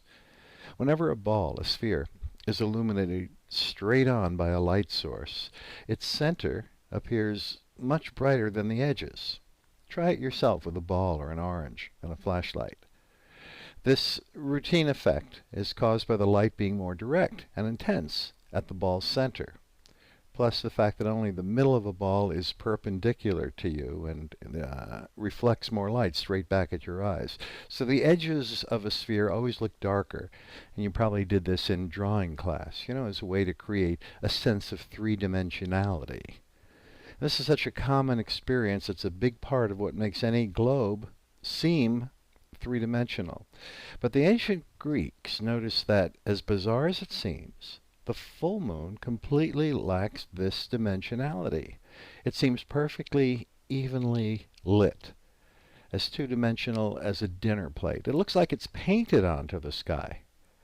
And even through telescopes, the full moon lacks any limb darkening along the edges, and it retains such a completely even lighting, it really does seem painted onto the sky. Check it out before or after this eclipse. You'll see that when you see the full moon, you'll see this effect. It's really bizarre. And after some back and forth controversy in the 1980s and 90s, scientists finally settled the matter. You see, if the moon had a smooth, solid surface or a cloudy one or a liquidy one, it would show limb darkening. Instead, the moon's powdery terrain does not scatter light in all directions, but preferentially throws it back straight toward the source, the sun.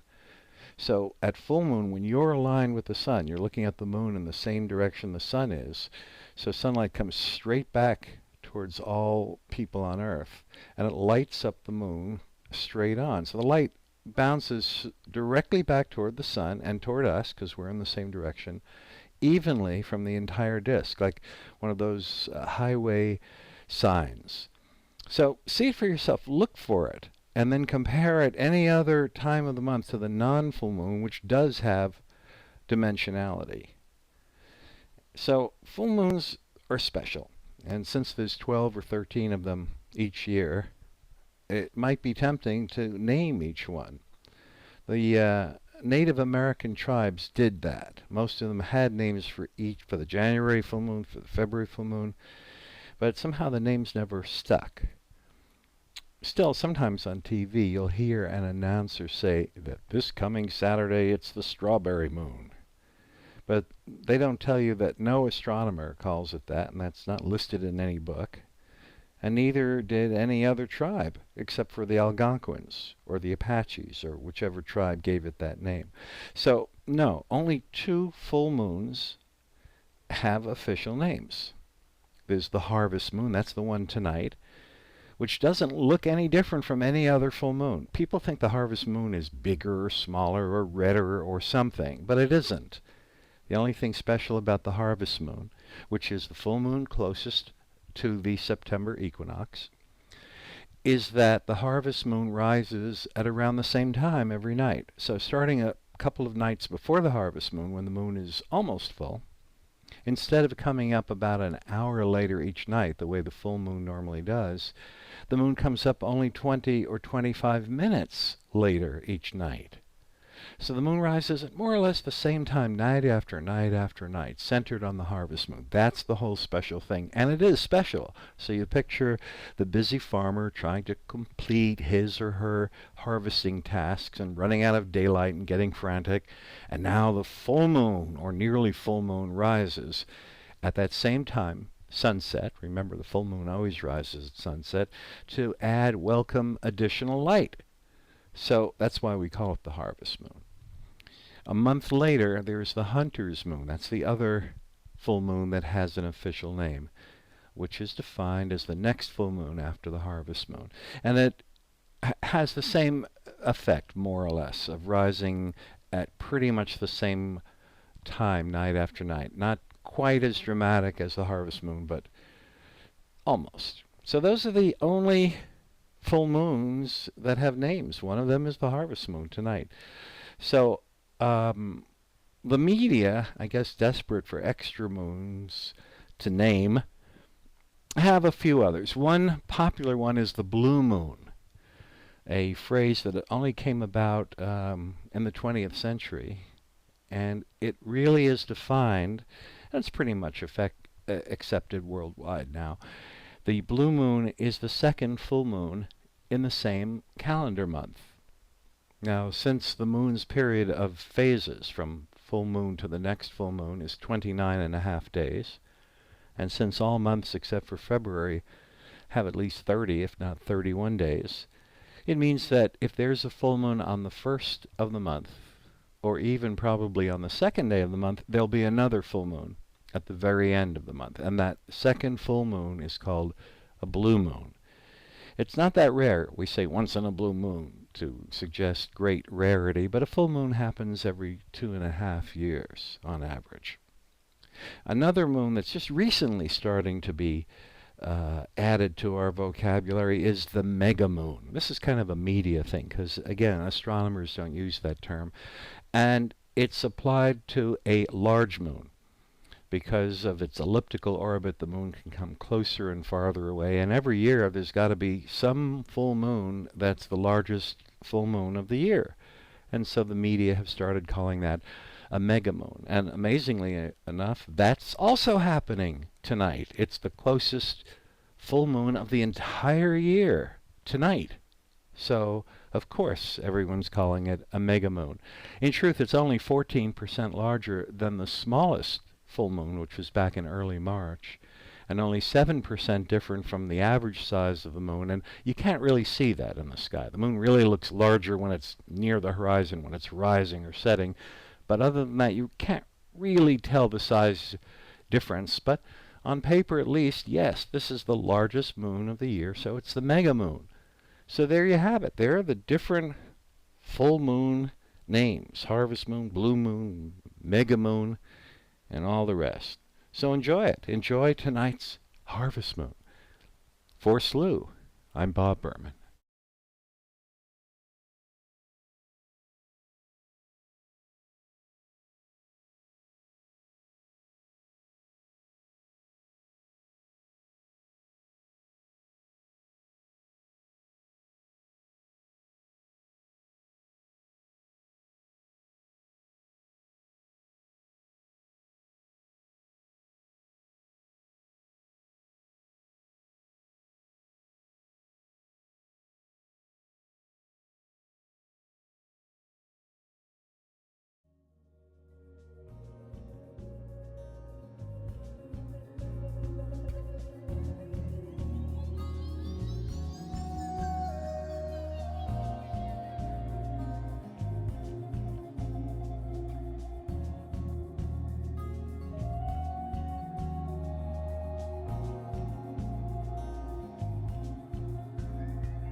This is Slooh. I'm Bob Berman, back with you. I've never really left. This is all live, all happening in real time, and being brought to you by the Slooh people, the production team headed by Trisha in the middle of Connecticut, our Slooh chief engineer, Paul Cox, in the British Isles, Will Gator, our Slooh astronomer. We've got feed partners on 3 different continents, bringing you feeds from Africa and Europe, the Canary Islands, our main telescope in the Canary Islands, Canada, the United States. It's coming to you from all over.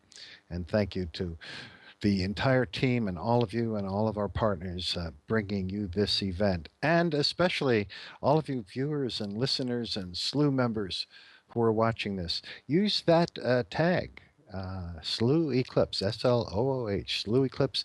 If you want to talk to us, make a comment, ask a question, we're here. And this is a 5-hour event, and this is the middle of it. Right now, we have reached mid-totality. And that means as we look at the moon, we're going to see the most even, darkest lighting of the entire eclipse. We're going to switch from feed partner to feed partner and show you an interesting facet of it. And if you're in a place that has clear skies, and we know from so many of you who have contacted us that some of you are, you're watching the eclipse and then you're also watching our coverage of it, which is great. This is what we prefer. Some of you have cloudy weather and are just relying on Slooh, and that's great too. That makes us feel great that we can bring it to you in a way that you would not have seen it at all otherwise. So no matter what, as long as you're here, we're grateful for that. And so look at these different views. This is Ontario, Canada, that are struggling with intermittent clouds. Look at the color. I want you to compare the views from our different feed partners because the identical event, I mentioned this before, but it bears repeating, is seen by the entire world. This is such a unitary, uniting event. When do we have so many people, let's hope over 1 billion people, watching the same thing, enjoying it, seeing an effect of our own planet, casting our shadow on the moon, our one and only natural satellite? So important for life on Earth. We used to think that it was important, certainly, for sea life, especially the creatures that rely on the tides, the rise and fall of the oceans, especially in the intertidal marshes, crabs, animals like that. They're predators like gulls. But now we know that life itself depends on having the moon because Earth's tilt would change radically in ways that would make Earth too hot for many hundreds of thousands of years at a time. Were it not for the moon's stabilizing effect on our tilt, keeps it from tilting more than 2 degrees more or less than its present 23.5 degrees. So this is a part of the scheme, the system, the architecture, the design, whether you believe nature itself is intelligent. I suppose you could also believe that it's all a random design. Whatever it is, we're happy for it. We're grateful that we have what we have. We're going to be seeing another viewpoint when we have a interview with the Vatican astronomer spokesperson coming up soon on the show. Hey, look at this view. This is from South Africa. One of our feed partners showing you the moon looking quite dark. I'd say it's almost a brownish red in this. Notice that the lighting on the edge is now less pronounced than it was before. We're at mid-eclipse, which means the moon is most centrally inside Earth's main shadow, the umbral shadow right now. If you were a pessimist, we might call it the darkest, gloomiest part of the eclipse. An optimist, if you're away from the lights of any city, you can now see the splendors of the Milky Way and all the faint stars that were hidden from view during the full moon that preceded this. A lunar eclipse can only happen at the moment of full moon. Just so happens that not only is this the full moon, it's also the harvest moon. We've already talked to you about what makes the harvest moon so special. It doesn't look different from other moons. Some people imagine that the harvest moon is bigger or smaller or redder or more orange, something. No, no, no. Harvest moons look the same as any other full moon. The whole big deal with that is defining it as the full moon closest to the autumn equinox on September 23rd means that it's going to rise and set most nearly due west and due east. But more importantly, that means that it rises at most nearly the same time night after night. Usually the full moon or any phase of the moon comes up about 50, 55 minutes later per night, almost an hour later each night, but not the harvest moon. The harvest moon rises only 20 minutes later each night. It really depends on your latitude. The farther north you go or the farther south, the farther you go away from the equator, the more extreme the harvest moon effect becomes. So the harvest moon is more of an effect than a physical appearance. So if you're up in Canada, Alaska especially, or you get down to the southernmost Australia or New Zealand, now you're going to see it coming up only 10 minutes later per night, almost the same time night after night. From Alaska, let's say the middle of Alaska, Fairbanks, at this time, the time of harvest moon, if you look up the times of moonrise, it can actually rise earlier the next night than it did the night before. Truly weird. That's weird stuff. The moon coming up at an early hour night after night. So all these strange effects are associated with the harvest moon. So tonight we have the harvest moon, always a full moon by definition, going into Earth shadow. Only a full moon can go into Earth shadow. So far that's not so weird. It's unusual, but not weird. At the same hour, and that was this hour between 10 and 11 o'clock. We're there now at the moon's closest approach to Earth in all of 2015. Now, it's only 14% larger than the very smallest full moon back on March 5th. It's not a big change, and if you've been one of the lucky ones with clear skies that have looked at the moon in the sky, can you really say that it's a larger looking moon? I'll bet you can't. If you saw it rise, that's another story, because when it's low down, you get the moon illusion, then it looks larger. But right now, look for it, and I think you'll honestly say that it looks like any other full moon. So all the talk about a supermoon, a hypermoon, a mega moon, and we're calling it that too. Look on your screen, because everyone is, even NASA is calling it a supermoon or a mega moon. But honestly speaking, when you look at it, it looks like any other moon because the human eye cannot see a 14% difference. And the deviation from average is only 7%. It's just not large enough to perceive. The other thing, of course, it's called is the blood moon. We all know that. But look at the color. Even on this image from Ontario, Canada, it's more orange than red. I think we'd all agree. And if you go out and look at it yourself, you'll see it may be looking a little differently. And that brings up the question, which is real? The one that you see in the sky, maybe even using binoculars. Ordinary binoculars are great, by the way, on this moon. Or the various images that we have from our feed partners. And you'll notice the colors are a little different in each one. Well, the answer is what you see is the truth, is the real moon. Because any exposure that we take is going to change with the vagaries of the camera, the equipment, and the type of exposure. Like, look at this image now from the United Kingdom. Here, we wanted to get an optimum exposure.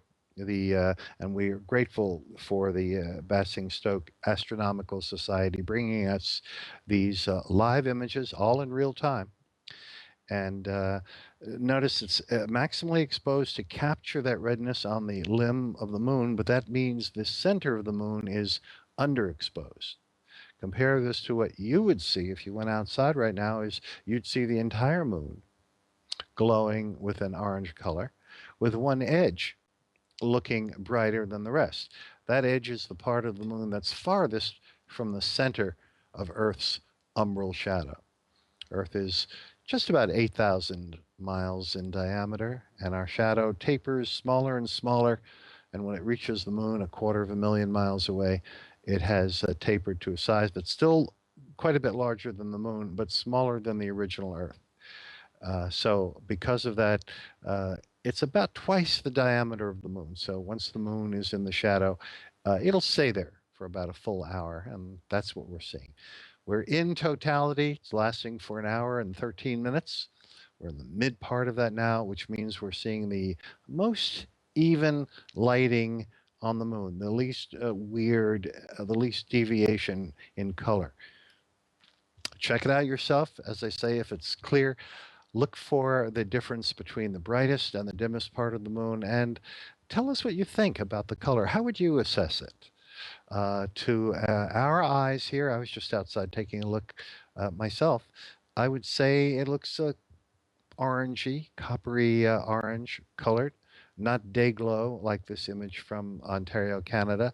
Again, there's no wrong or right. It just has to do with the kind of exposure.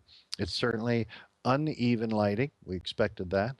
And nowhere did it get to blood color, that is a deep red, traffic light red, or stop sign red, or fire engine red. I think at all times we would agree it's more like something in between coppery red, like a penny, and an orangey color. It's very cool to see the difference from eclipse to eclipse. In 1992, we had a total lunar eclipse that happened after a major volcanic eruption on Mount Pinatubo in the Philippines, and that threw so much dust in the air that very little light got refracted or bent into Earth's shadow. And because of that, the moon's was very, very dark. It almost vanished during that eclipse. So we can have lunar eclipses that are almost black. We can have lunar eclipses, rare ones that are barely eclipsed at all, that'll look just ever so slightly pink, very, very light colored. And it's really an environmental report card about ourselves. So it's really a unifying event. Not only is Earth watching this, not only are we all seeing the same thing, and even more than this being the harvest moon and the closest moon of the year, boy, we're all connected watching this. But on top of that, we're observing the effects of our own atmosphere on the moon because it's light bent around the edge of Earth that's hitting the moon. And if we were very polluted, very little light would get there. If it's very cloudy along the Earth's limb or edge, very little light would reach the moon. What we're seeing here is a normal looking total lunar eclipse. So it's kind of reassuring. You know, everything's okay in the universe. It is as it should be. Earth's air is not unusually polluted. We're seeing things just perfectly. This also concludes what's called a tetrad. And many people are making a lot out of that, and it's kind of unusual in a way. You see, once you have an eclipse can only happen when the exact three-dimensional plane of the sun and the earth and the moon are in a straight line. That can next happen 6 months later. But 6 months later, the next eclipse doesn't have to be full, and usually is not. It can be a partial eclipse where the moon doesn't quite make it into the center of Earth's shadow, or it can be a penumbral eclipse where the moon really skims the edge of the shadow. But what if you get a total eclipse again 6 months later? Well, then what about 6 months after that? Can you get another one? You can. It's rare, but you could. And then what about a fourth? That's the most you could ever get. If you do get 4 total lunar eclipses in a row, as close together as they can possibly be, that is every 6 months, that's called a tetrad. Now, there were no tetrads at all from the year 1600 to the year 1900. 3 centuries, no tetrads. So this is the 4th and final eclipse of this tetrad.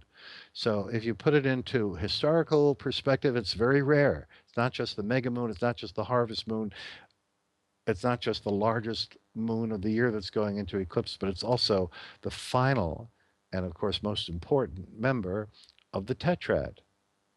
However, just so we don't think that, again, it's Armageddon or the end of the world, because of the tick-tock motion of celestial mechanics or geometry, there are a number of tetrads in our lifetimes. In the 21st century, there are 8 sets of tetrads. So when seen in that light, tetrads are not so terribly rare. Still, it's interesting enough to deserve mention, Joe. So I thought I'd just tell you what that tetrad business is all about, and that this indeed is the fourth and final member of the tetrad.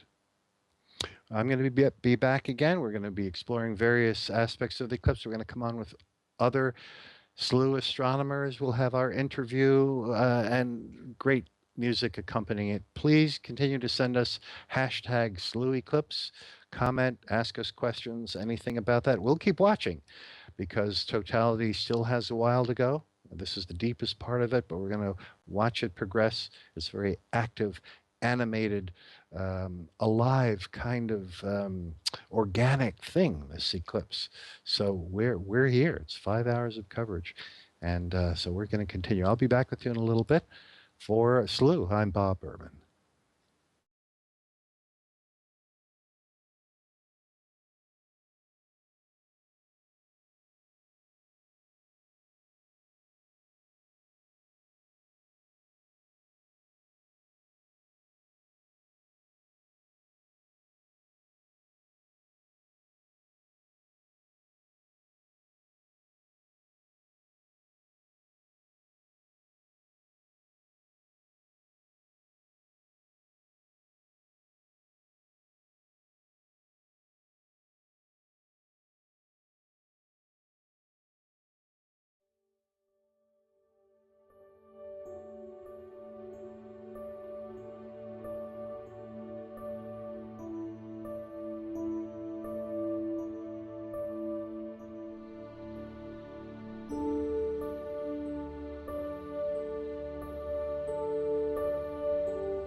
Hello, and thanks for joining us here on Slooh for the Mega Harvest Moon Eclipse. I'm Trisha Ennis, the producer here, and today I'm taking us on a tour of a brand new feature here on Slooh, the Golden Record, a place for us to come together to share stories, photos, art, and even poetry, all surrounding the universe and our place in it. Being so close to the Earth and so much more changeable than the Sun with its many phases, changing size, and effect on the tides, and if you believe the rumors on people and animals, it's no surprise that the moon would have a place in the hearts of poets. There are plenty of songs and poems about the moon, some of which have made their way onto the Golden Record, and a couple that I want to share with you today. First up, we're probably all familiar in some way with Emily Dickinson and her interesting relationship with capital letters. In the mid-19th century, she wrote a poem called "The Moon is Distant from the Sea," a short piece that speaks of the moon and its command over the sea, as if from two lovers. The moon is distant from the sea, and yet with amber hands she leads him, docile as a boy, along appointed sands. He never misses a degree. Obedient to her eye, he comes just so far, toward the town, just so far, goes away. O Signor, thine an amber hand, and mine the distant sea, obedient to the least command, thine eye imposed on me. That poem has been read and arranged many times over the years and has even become a song performed by choirs. You can listen to one of those arrangements on the Golden Record right now. Just go to Slooh's homepage to find it. But of course, this is an eclipse, and the drama of something like tonight has certainly inspired poets on its own. Poets like Thomas Hardy, who wrote this piece called At the Lunar Eclipse. Thy shadow, earth, from pole to central sea, now steals along upon the moon's meek shine, in even monochrome and curving line of imperturbable serenity. How shall I link such sun-cast symmetry with the torn, troubled form I know is thine, that profile, placid as a brow divine, with continents of moil misery? And can immense mortality but throw so small a shade, and heaven's high human scheme be hemmed within the coasts yon arc implies? Is such the stellar gauge of earthly show, nation at war with nation, brains that teem, heroes, and women fairer than the skies? These are just a few of the many selections that you can find online, in poetry books, everywhere, of artists connecting themselves with the things they see in the night sky and expressing confusion about their own lives here on Earth with metaphor about the moon and the sun and the stars. If you know of any and you'd like to add them to the Golden Record, all Slooh members are actually able to log in right now. Just go to Slooh's homepage and click on the Golden Record link, and you can see all of the many things that we've added to it, and of course add your own. We'd like to see you there.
Well, hello, my friends. We're back. Actually, we've always been here. This is live coverage of the great mega harvest moon eclipse here at Slooh. We've been bringing you feeds from all over the world, untold countries, continents, and all sorts of things. I hope you've enjoyed that golden record and the poetry as much as I have. And, the people in the production end of things in central Connecticut are. I love what they're doing. So hopefully you've enjoyed this as we now approach the end of totality. We have just a few minutes left. We're counting it down, a little under 6 minutes for that. And to discuss this, let's bring in our friend from England. We're going to go back to uh, Will Gator, who has been outdoors. Is the moon still up? It must be getting low in the west for you there, right? Yeah, it's getting low in the west. It's the limb is actually brightening now. It was a very very dark totality. I thought much darker than I can remember the last one I saw in 2007. So Yes, yeah. I quite agree. During mid-eclipse, that was a yummy, nice. The moon was fully there, blanketed, nice and cozy, and now we're getting that uneven lighting again as we prepare for the edge of the moon to come out into the sunlight at last. Well, so tell me more of your impressions there from England But while you watch this. Bob, this is the face of an astronomer who lives in Britain, where usually it's cloudy. I'm just absolutely over the moon. It was just stunning. I mean, my neighbours have been out. We've been looking through binoculars. It's been just extraordinary, and I think just seeing the reaction online, people on the hashtag and on social media, and just watching this footage, it's just been incredible and wonderful that we've had clear skies over what seems like quite a large portion here in the UK. I don't know about the rest of Europe, but yeah, just a really magical few hours this has been, and just it's one of those things that really does make you aware of your place in the universe. I think. I don't know what you think, Bob.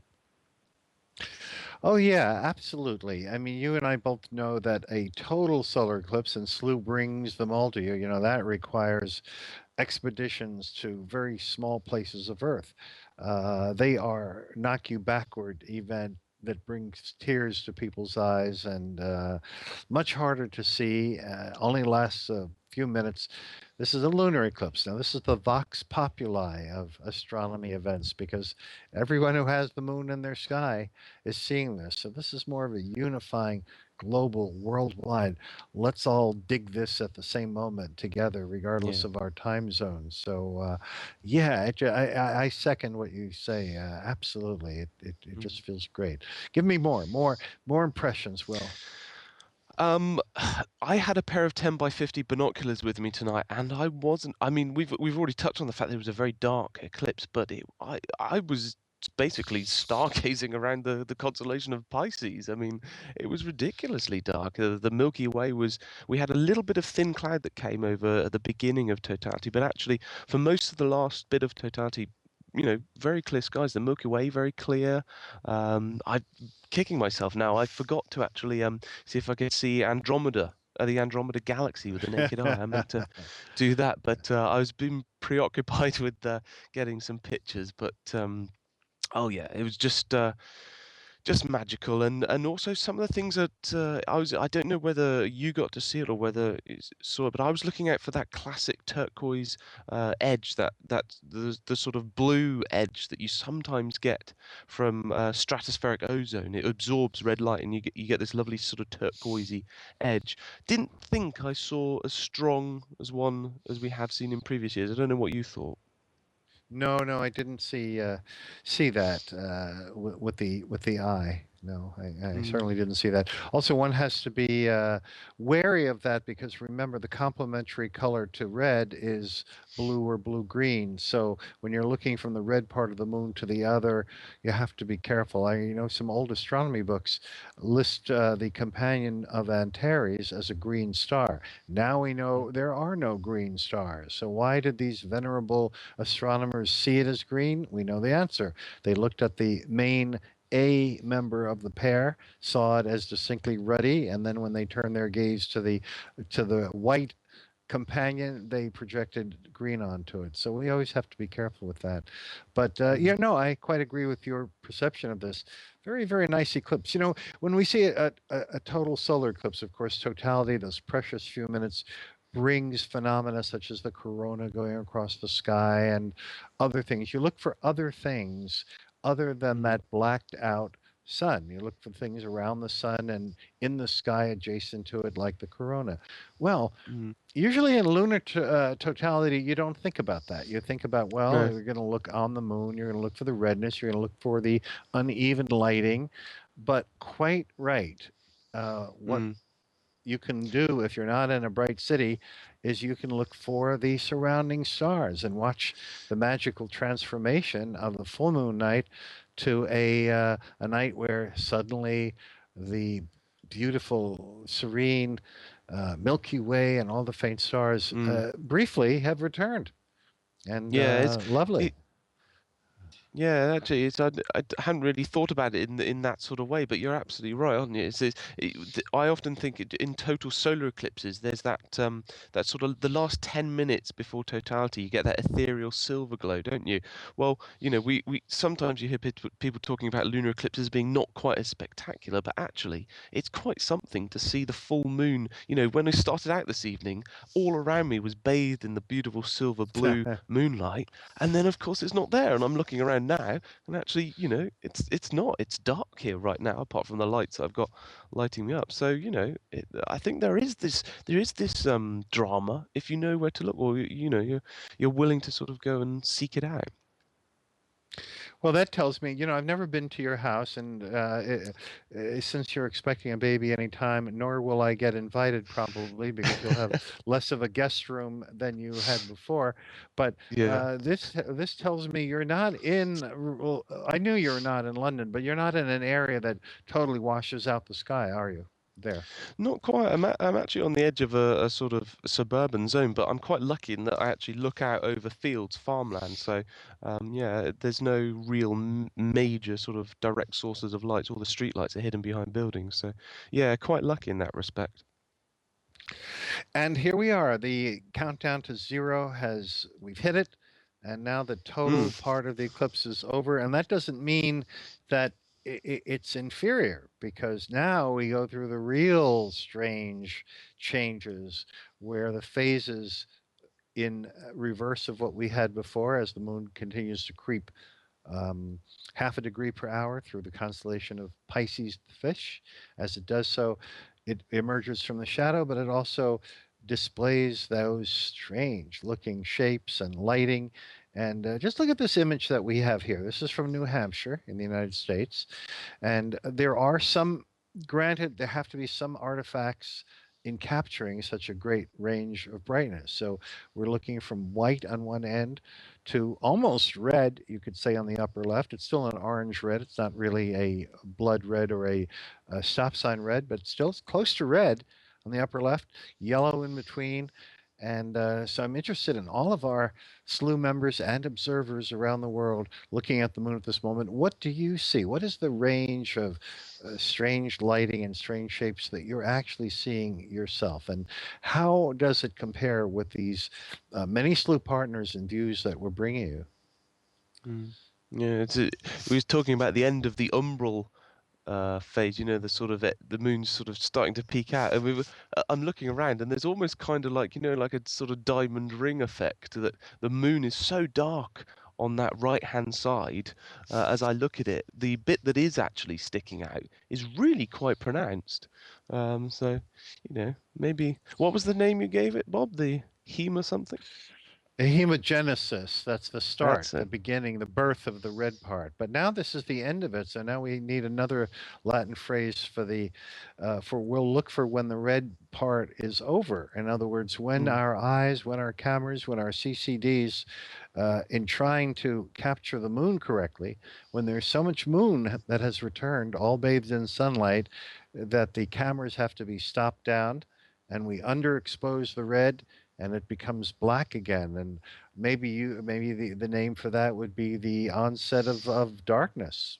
rather than putting it in the negative at the end of the redness, maybe the beginning of darkness. Although that does sound a little morbid, doesn't it? It's like Sounds like a film title, I think. Look at that yes, view. that's That's right. That's right. gorgeous. And so, look at that, the full sky view from the Canary Islands and the main Slooh, one of the main Slooh observatories. We're not going to see this much longer. It's going to be a lot of fun an hour from now when the full moon is back. You won't see Yeah. those stars. You'll see a blue sky. People don't realize it, but the full moon actually does paint the sky blue.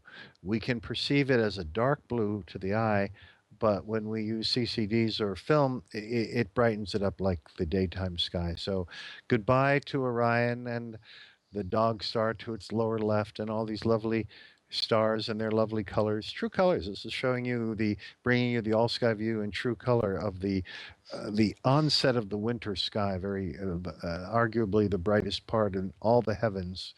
Um, that Even a faint trace of the Milky Way above Orion right now, and that will go bye as that moon brightens up. Yeah. Yeah, and it's really interesting to contrast the colours of Betelgeuse there in the top left of Orion. See how orangey it is, and the moon there. They look quite similar on my screen that I'm looking at. They do, they do, they do. Yeah, that's right, that's right. And Beautiful. yeah, notice as long as we're talking about star colors, looking at this all sky, notice that you can see bluish white. The bottom star of Orion, Rigel, is bluish white. The dog star Sirius is bluish white. We see the not really red, but again, kind of an orangey, yellow orange of both Betelgeuse and to its right, Aldebaran, but no green. Stars come in every color except for green. There's even black stars and brown stars. There's even one arguably purple star, and that one I invite you to look at the next time you're using your telescope. We're going to come to that season before long, where you can look at the lovely Cor Caroli in the Ah, alpha yeah. star of Canes Venatici, and its companion, the B star, is this odd color that you'll see in various texts as amber, yellow, topaz, blue, purple. It's all over the place. I've always seen it as purple, however. So there may even be purple stars, but no green stars. That's the one color we don't have. There's a good reason for it, and the stars obey that law. No obvious green stars. And I agree with you. That moon looks like, with that ruddy color that's still being thrown onto the moon, it looks like it matches Betelgeuse very nicely. It is. That star in It is. Orion. It is getting lighter, though, isn't it? There's a definite. I mean, there's a real slither now. It looks like if I just glance behind me, it just looks like a crescent moon now. If I just glance, it's really, really quite beautiful. Really beautiful. I think we're soon going to lose that lovely red colour. Now, it's got to be awfully late for you there in the British Isles, isn't it? It is just coming up to 4:30 in the morning. So now, I are you haven't. practicing for the baby that you're going to have soon? Is that what's going ab- on here? Absolutely. I haven't started into the hobnobs yet. Once I get started into eating those biscuits, that'll see me through to the end. So here we are at Slooh. We've been bringing you this eclipse from the beginning, even from the beginning of the penumbral part. We've watched the subtle shading of the moon. We've watched the moon having a black bite taken out of it. We've discussed the harvest moon, the mega moon, the all the different lore and legend and mythology and science surrounding it during this really marvelous event. I'd say it has gone as splendidly or more so than we could have hoped. We had wonderful hashtag Slooh Eclipse tweets and messages from all over the world from people that have been enjoying it with us, either because they had clouds and this was the only way they could see it here at Slooh, or because they were doing both, which is really warms the cockles of our hearts to know that they're taking it in directly as well as joining us here for it. That's just marvelous. We're going to continue with this coverage, bring you some more stuff, and an interesting interview coming up, and looking at various aspects of it as we continue to watch in real time, live, the moon creeping out of Earth's shadow at a hefty speed, 2,280 miles an hour. That's no slouch. And that's the actual orbital motion as it leaves our shadow for good, our final eclipse of this tetrad. So, Will, thank you so much for being part of this. He's our Slooh astronomer and hosts many of the shows that we do here. And so we'll be back. We're always here live, but we'll be back and talk to you again in a little bit. I'm Bob Berman. That's Will Gator, and this is Slooh.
Hey, this is a real treat. We're now going to talk to Father James Krasinski, Mhm. who works with the Vatican Observatory. And the subject is, well, this is the eclipse that everybody's watching. So Yeah, that's the interaction of the Earth-Moon system. So I think we'll take this time to reflect on the thing that really connects us, and that's our own planet, which brings us to a bunch of questions. I'm going to start with this one. sure. The Pope, a very popular Pope, has Yeah. spoken a great deal about environment and climate hmm change. So, can you tell us what exactly is the Pope's stance on these subjects? Yeah, that's a wonderful question, especially with the lunar eclipse occurring, being that we're able to get a sense of what's going on in our Earth's atmosphere based on the lunar eclipse, that given the reflection of the glow from our atmosphere off of the moon. And I was thinking about that in light of Laudato Si, because what the Pope is getting at is that idea that we have a common home. We have a common home of the Earth. And we hear in Genesis that we are called to be stewards of that common home. Now, some Christian traditions have taken that word dominion from Genesis and interpret it more of an individualistic way. How can I use the earth for my own benefit, my own gain? More of a utilitarian understanding and approach to that. However, from the Catholic tradition, we understand that word more from the standpoint of stewardship, rooted in the ancient idea of kingship, meaning that when a king was given a kingdom, the responsibility was not only for himself, but also for all the subjects of the kingdom and also for the future of the kingdom. And so, therefore, the application of that very ancient principle that Pope Francis is making in this encyclical is that we have a common home. And if we understand the whole idea of what it means to care for creation or have dominion over it from a standpoint of using creation, we've misinterpreted what Scripture speaks of. What it really means is that on this planet and on this common home, that all of us are asked to be caretakers of this, to make sure that it is able to build up human dignity with the people who currently live on it, but also to leave the earth in such a state that for future generations, that it can also build up dignity as well. And so therefore, when you look at the problems of ecology, when you look at things like pollution, the crisis that we find in a rarity of drinking water that's beginning to pop up globally, when we look at things like global warming and where we begin to see things such as the oceans rising, we see the Pope in the encyclical very clearly saying that we need to have, as he, in his words, an ecological change of heart, an ecological conversion. We need to have an understanding within ourselves that even though science might not have all the answers yet in terms of why these things are happening, we can see that they're happening, and we know that we can change our behaviors to give ourselves a better environment, to lift up human dignity, especially with the poor, in which environmental changes affect the most, being that they're not able to shelter themselves. I live in a very beautiful home. I have heating and air conditioning, and when the temperatures get warm, I can come in and turn the air conditioning on, and I can create a false environment to make myself comfortable. The homeless don't have that advantage. They don't have that ability. When it's overly hot, they have to find a cooling center. When it's cold, they have to find a warming shelter. And so therefore, the Pope is really calling us to see not only a change in our attitudes of the environment, but how that change of the environment is connected to the people that we live with on our common home, on our global home.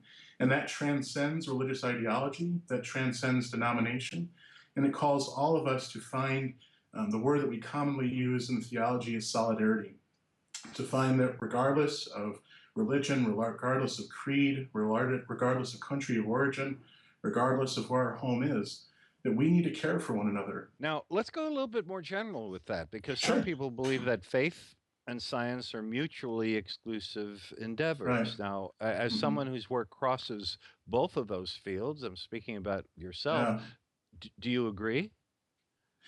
I disagree. I mean, when you look at the nature of faith and the nature of science, at the core of both of them is truth. And the exploration of truth is to uplift the human person. John Paul II has a beautiful encyclical entitled Fides et Ratio, and that's Latin for faith and reason. And the very first line of Fides et Ratio is that faith and reason are the two wings of which the human person ascends. And so therefore, if we understand the relationship properly, being that science limits itself to the study of the observables, the study of the material, the study of those things we can measure, those things that we can understand in terms of the material world, there's no conflict. And if anything that the church should be emphasizing, we need to develop our reason. We need to explore science on its own terms, not in terms of what sometimes very sincere Christians, but unfortunately, in my opinion, some Christians that don't have a terribly healthy understanding of how to do this, they try to either fit science into the scriptures or they try to fit scripture into science. And both of that just creates an intellectual mess. You end up reinventing errors that the church has had committed for centuries, such as making God one being within creation. If you want to try to have a clear, trying to fit scripture inside of a scientific metaphor, in terms of a scientific structure.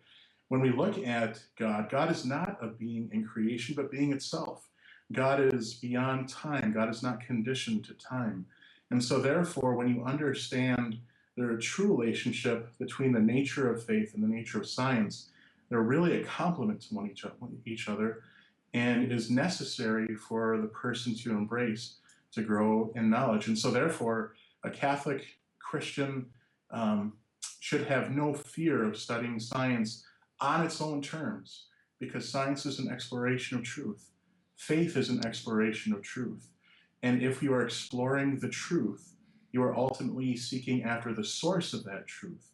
And from my Catholic tradition, that we clearly see that leads us to the origin of our understanding of God as the source of all truth. So there's a lot more that could be said, but that's a little bit of a Reader's Digest answer to your question. No, and a good answer, very clear answer.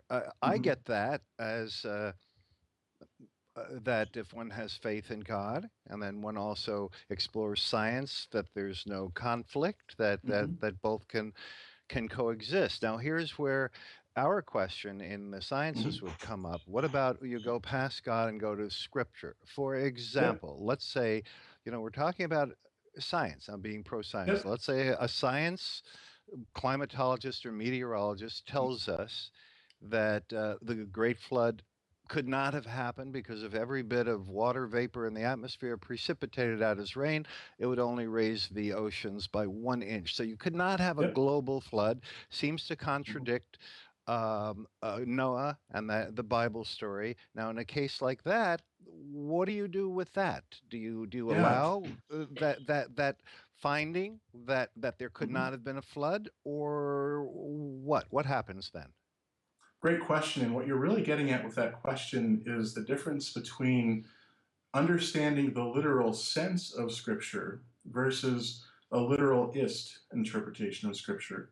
Meaning that a literalist interpretation of Scripture that's a little bit more of somewhat of an evangelical fundamentalist take would be to take Scripture on face value and try to understand precisely what you did. And to try to think that, well, there was a flood, so we must have evidence for a flood. So if we don't have evidence for a flood, there must be something defective with the science. That's not the Catholic perspective, and that's not a healthy understanding of approaching to Scripture. What the understanding of Scripture in the literal sense of Scripture is that we understand that the Bible is not really a book, but a library. And whenever you have a library, you have different parts of the library. You have poetry, you have mythology, you have different genres of writing, you have stories that are meant to point to a truth, even though the historical data of it may not necessarily jive with what really happened. Oftentimes, when it comes, for example, to the book of Genesis, whenever I speak with seven-day creationists, and I have to say that I'm finding fewer and fewer seven-day creationists in my time as a priest, that seems to be, even among those who are more literalist in their interpretations, starting to die out. But when you look at the book of Genesis and you look at the days of creation, that if you understand it from the standpoint of the creation stories that were emerging at the time of Genesis when it was written, that the point of it is not to be taken literally. We do not believe as Catholics that the earth was created, or excuse me, all the universe was created in 7 days. Rather, what we see is that the fundamental teachings of Genesis point us to that God brought all things into existence, that creation is fundamentally good. There is this uniqueness of the human person made in God's image and likeness, being able to somehow understand and to gaze and wonder upon this world and find meaning and a connection with that origin, but also too that creation also shows us that we are fallen and that we have committed sin. And so therefore the rest of Scripture becomes a narrative of how does God reconnect that relationship with a fallen people. Okay, this is fascinating. This is Slooh, and we're speaking with Father James Krasinski of the Vatican Observatory. Fascinating, fascinating stuff. Father James, you mentioned eternity a few times Yes. in this last segment. Now, in cosmology, and many of our Slooh members controlling the giant Slooh telescopes, of course, are fascinated with the larger issues of the universe, including where does it end, how does it extend. And in recent years, there's been some data, such as the Berkeley team in 2013, indicating that the flat topology of space may indicate that space goes on and on and on, and that it's infinite, and that going in the other direction with the Big Bang, we certainly don't know what preceded that, but there are some suggestions that the universe may be eternal. That's the word you used. Now, is an eternal universe, or one that's infinite in extent, certainly it's beyond what our minds can grasp, is this compatible or incompatible with church doctrine? Very good question. And correct me if I'm wrong, because this is where perhaps some of my deficiencies in science may show up. So at any time, Bob, you feel you need to correct me on any of this, feel free to jump in. But from my standpoint is that when we look at the created world, we see time as a dimension. And so therefore, when we understand in a scientific sense, the understanding of something that goes on forever, something that goes on infinitely, it's still within the context of a world of time, of which that dimension is present. When we speak of the infinite in the divine in terms of God, we see an existence that is not conditioned by time, that is not conditioned by any of the material dimensions of the world. And so therefore, there is a difference in terms of, if you borrow a little bit of Wittgenstein, that it's not necessarily the term you use, but what's the definition underneath the term that's being used. When we understand the idea of an infinite God, it's not that there is a divine clock that goes on in heaven that can measure in a never-ending heaven. It's the idea that when you are in that realm of God, there is no time. Time does not exist. Well, that's very nice. That is actually compatible with the way science has been going. More and more scientists are increasingly leaning toward time just being something that we humans create to make sense of things. Unlike Newton, who thought it was an actual dimension, more and more people are like Immanuel Kant, who think that it's like our numbering system. It's not something that's real, like a cucumber. It's nothing you can examine, and therefore, you certainly couldn't travel through it, and it doesn't have independent existence by itself. So what you're saying is actually more and more in keeping with the way science is going, that there really is no time in reality, and the underlying reality anyway. Yeah, and that's and thank you for that correction. I appreciate that, because one of the things in theology we're always careful to distinguish is to emphasize that one of the things that I oftentimes see people who are trying to critique faith from a scientific standpoint, a mistake that I see them to make is that it eventually tries to make God one being within creation, and to constantly go back to that understanding that God is not a being. And it's something that is very hard for the human mind to grasp, of thinking of something, an entity that's not a being itself. And so I appreciate your correction, in terms of the understanding of time. So thank you for that.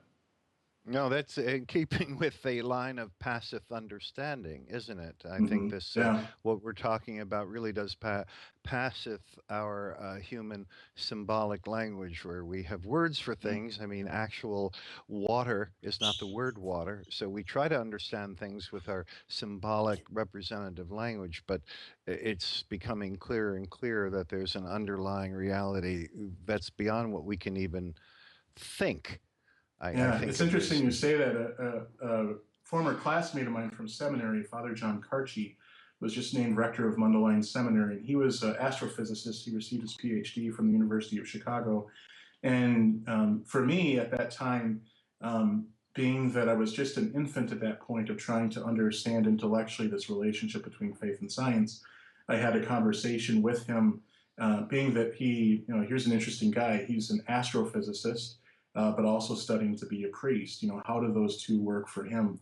And precisely to your point, when I was all curious about, how does he see this all fit together? One of the things he shared with me in reflection was, he's like, James, one thing you have to remember is that it's not faith in the biblical sense, but there is an underlying faith that an astrophysicist has, that the numbers, the symbols, the expressions that are being used actually work the way you think that they're working.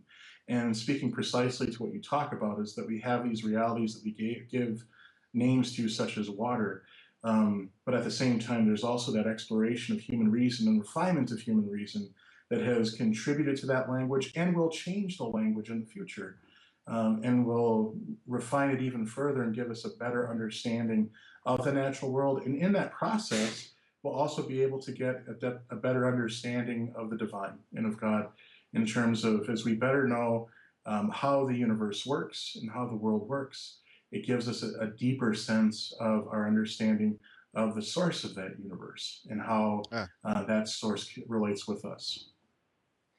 Fascinating. We've been speaking with Father James of the Vatican Observatory. We're doing this here at Slooh because this is the day of the lunar eclipse that's uniting many, many people in the world, looking at an event that the moon and the earth are both intimately involved in. And so, of course, here we are all together, very much concerned with our planet Earth and the issues that extend beyond it. So this was a fascinating discussion. We're really in your debt for you joining us here today. Thank you. And perhaps we'll speak to you again in the future. We appreciate you coming on. Thanks, Bob, and thank you for everything you do. I'm a Slooh member, and I remember just watching your little clips that you have when I would schedule time on one of the telescopes in the Canary Islands or in Chile. Just listening to your 5 or 10 minute explanations of these objects really helped me understand the universe and nebulas and stars. And so thank you for everything that you do. And on behalf of the Vatican Observatory and the Vatican Observatory Foundation, I just thank you for inviting me on. I deeply appreciate being a guest on your show today.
Hi, Bob Berman back with you here on our special total lunar eclipse night. Wow, special night. Lunar perigee, the closest moon, the harvest moon. But what is all this moon stuff? Why is the moon so important? After all, it's a celestial body only 1/4 our size. It's really geologically dead. It has no life. It has no air. Other than the fact that it's nearby, only 250,000 miles away. Certainly we can think of many celestial objects that are more interesting. So why does it have all of this historical and scientific and cultural importance? Well, there's a lot of things. Everything since discovery of that it came about by an object colliding with Earth about 4 billion years ago. That bam, the combination of this Mars-sized object and our own planet produced the moon.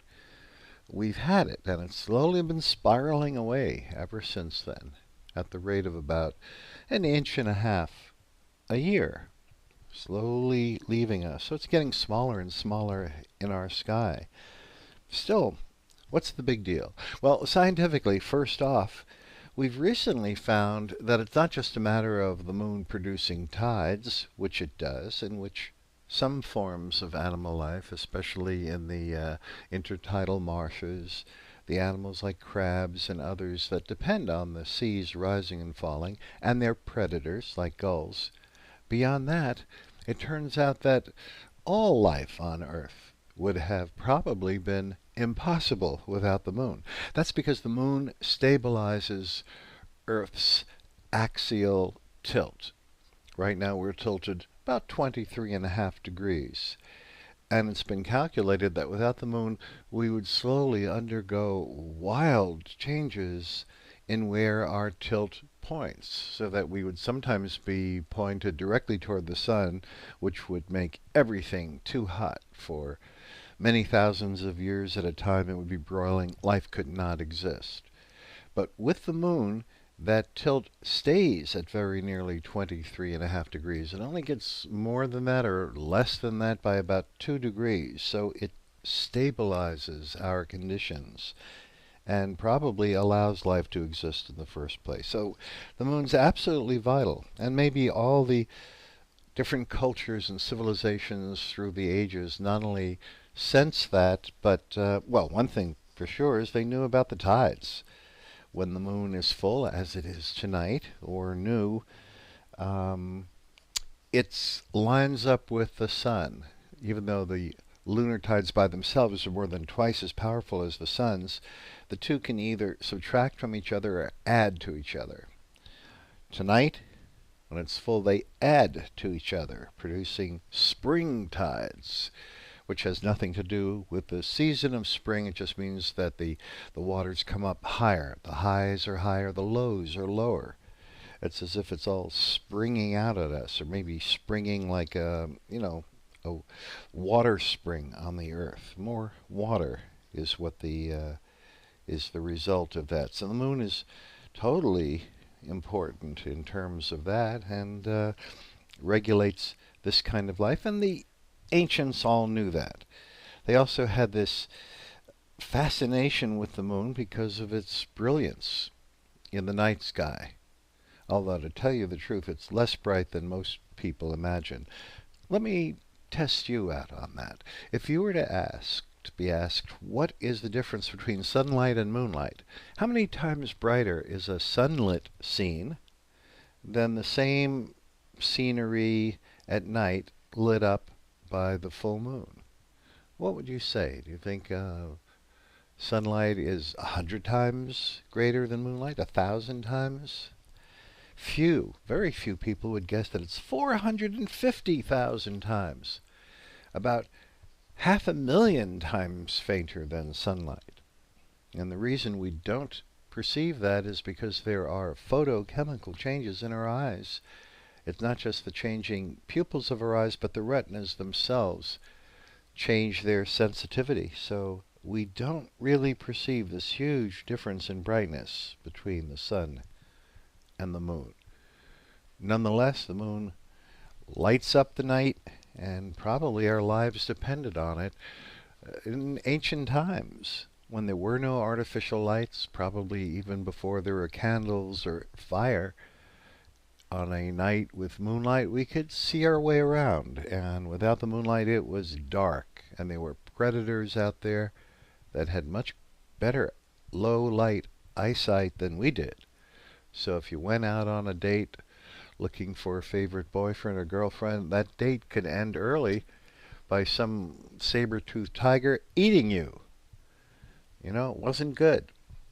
So instead, the going out when the moon was bright gave us more of a chance. Maybe even that's the explanation for the fact that our estrous cycle and the menstrual cycle of humans so closely matches the phase cycle of the moon of 29.5 days. It used to be thought that a woman's cycle was 28 days. It's now known to be much closer to 29 or 29.5. So it really does match the moon's phase cycle from full moon to full moon.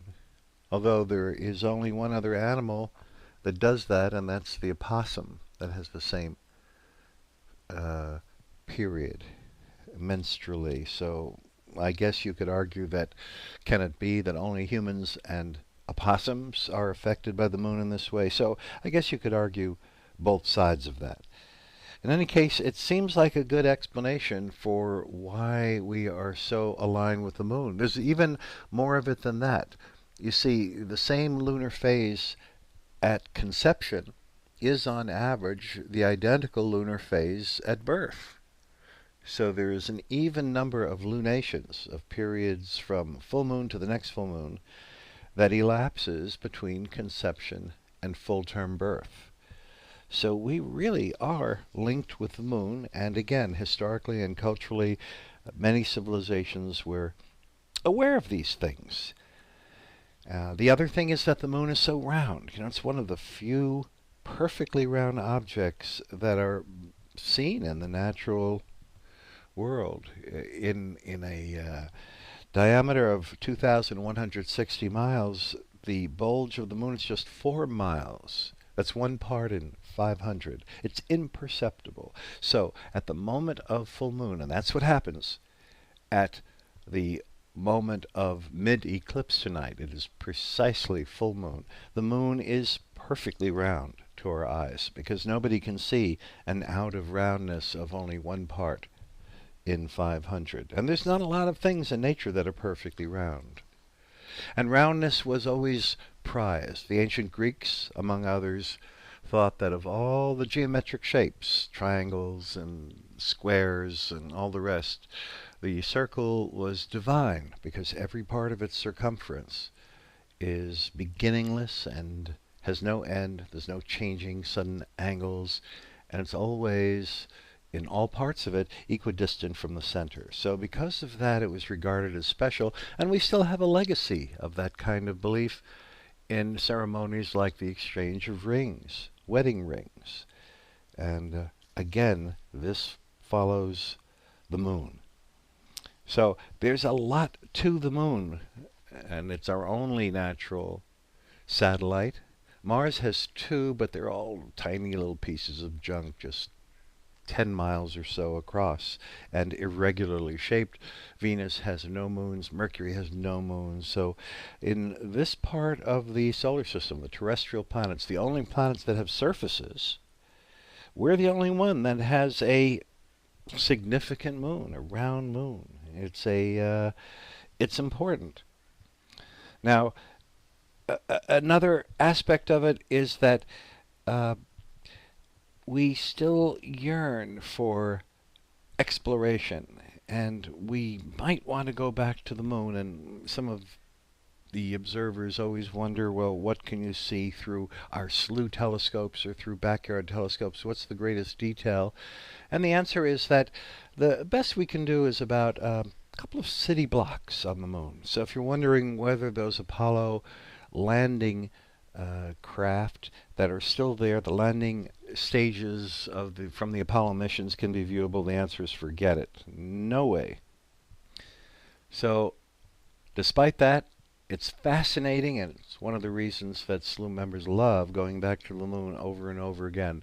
It may be gray and colorless and simply the nearest celestial object to us, but you know what? It does not lose its thrill. It's the most detailed object we can ever see through our telescopes, and it's always fascinating. For Slooh, I'm Bob Berman.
Hi, everyone.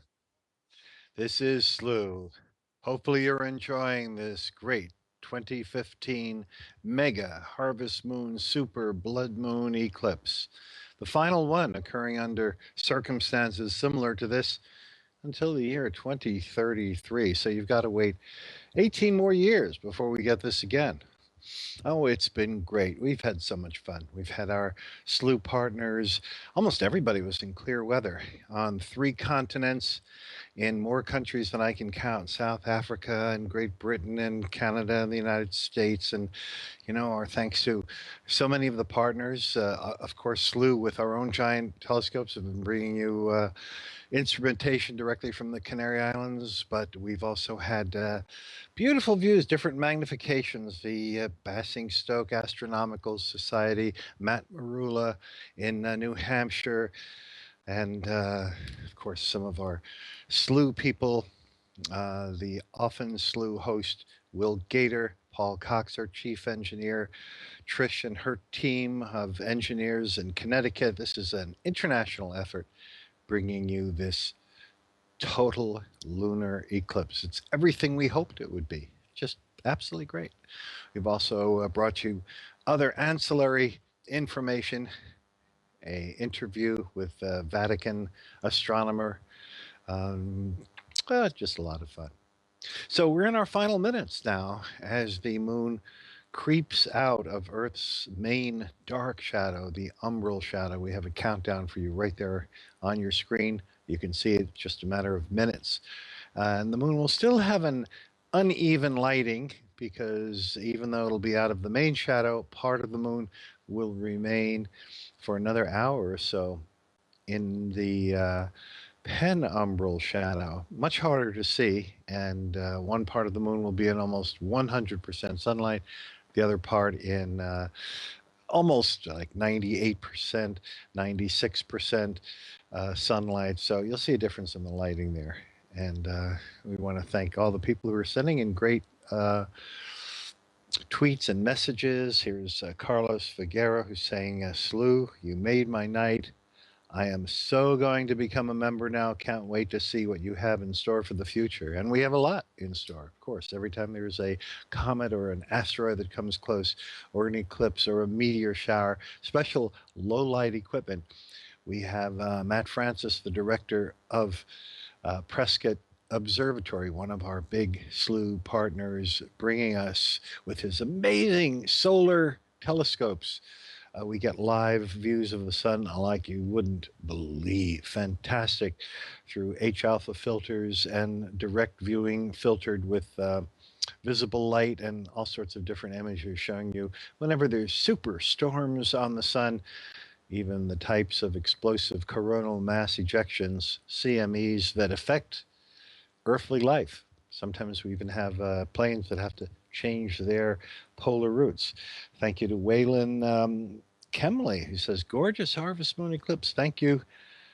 And the hashtag is at Slooh Eclipse, hashtag Slooh Eclipse, for making it possible for so many to see this tonight. And yes, and so many did.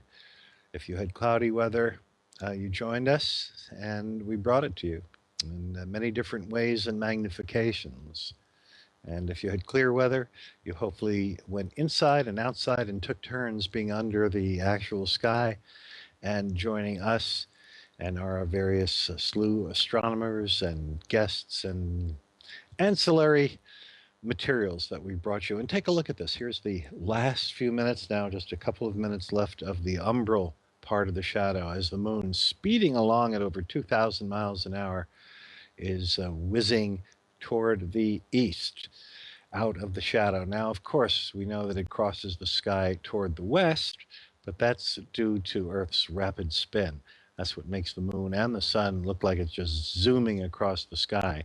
If you could somehow freeze Earth's rotation so that the stars and the moon and the planets and the sun would not race across the sky from east to west every day, then you would see the moon's true orbital motion as it slowly moves its own diameter per hour eastward among the stars. Tonight, they were among the stars of the constellation of Pisces, a little hallucinogenically dim constellation that only looks like a bunch of fish after you've had a few shots of tequila.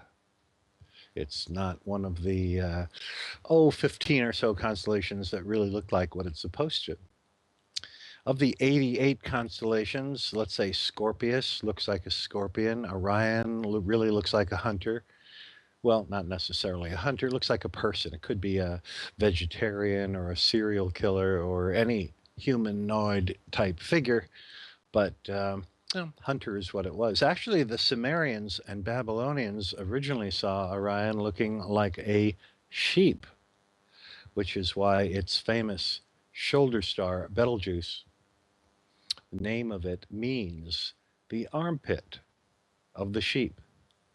Now, if that's not the least attractive name in the entire universe, naming someone for the sheep's armpit, I don't know what is. But you see, not all celestial items are lovely or mellifluous.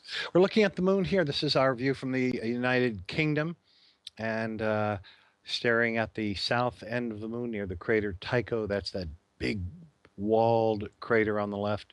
What's cool watching the moon from night to night, as many Slooh members like to do, and operating the equipment, is that as the shadow separating day from night, called the terminator, creeps over the moon's surface at 10 miles an hour, it reveals different features, because only when the sunlight comes in at a low angle is there a lot of relief, meaning the mountains look like mountains, the craters really look like holes. That white spot on the left side of your screen in this live view of the harvest moon, notice it just looks like a round white thing. You wouldn't guess that this is a deep, wide crater over 60 miles wide. So everything changes on the full moon, which of course is what it is tonight. Only the full moon can go into a lunar eclipse. On the full moon, the sun is shining straight down on the moon's surface, not from the right or from the left, which is what shows off all the relief kind of detail, makes things look raised and deep. So on a night like this, on and around the full moon, the only things we see are the so-called albedo features. Albedos are changes of brightness. Notice those dark, blotchy areas where solidified lava formed on the moon about 4 billion years ago, soon after it was formed. And those were smooth, recent lava flows, recent in this case, still being billions of years ago. And so it's a little darker, reflects about 8% of the sunlight that hits it. It's pretty darn dark. That's almost as dark as coal, which reflects 5%. The bright areas of the moon, like on the left, that bright crater with the rays streaming out of it, reflects about 15%, which is still dark. So the moon is really kind of different shades of darkness, not a very bright object. And tonight, as you saw close up in real time, it even turned darker as Earth's red, or in truth, orange shadow went on top of it. One of the things we talked about with experts tonight was what that shadowing means. We looked in detail at the different parts of the moon and saw how the oranges and yellows gave way to even different subtle shades of color, all caused by sunlight bending by Earth's atmosphere and bending into our shadow. Very cool stuff. When you and I walk down the street, we don't cast red shadows or colored shadows. Our shadows just look dark. But our planet Earth has a red shadow, and that's what we saw when the moon ventured right into that shadow. It's very, very instructive. So the main part of the eclipse is just winding down.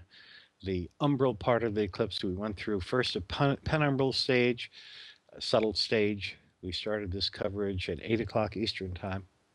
And then a little bit after 9 came the umbral or partial eclipse. And then at 11 minutes after 10, again Eastern time, came the beginning of totality, which lasted for an hour and 13 minutes and is just ending now. As I look at the clock, that eclipse is now over. We wound down to 0. So it's just a penumbral eclipse now for the next almost hour as the moon goes from a little bit of subtle uneven lighting to a regular full moon night.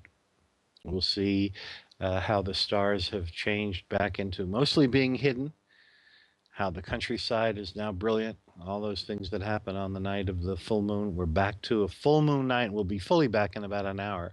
So though my presence here will be over for the night, we've been live throughout.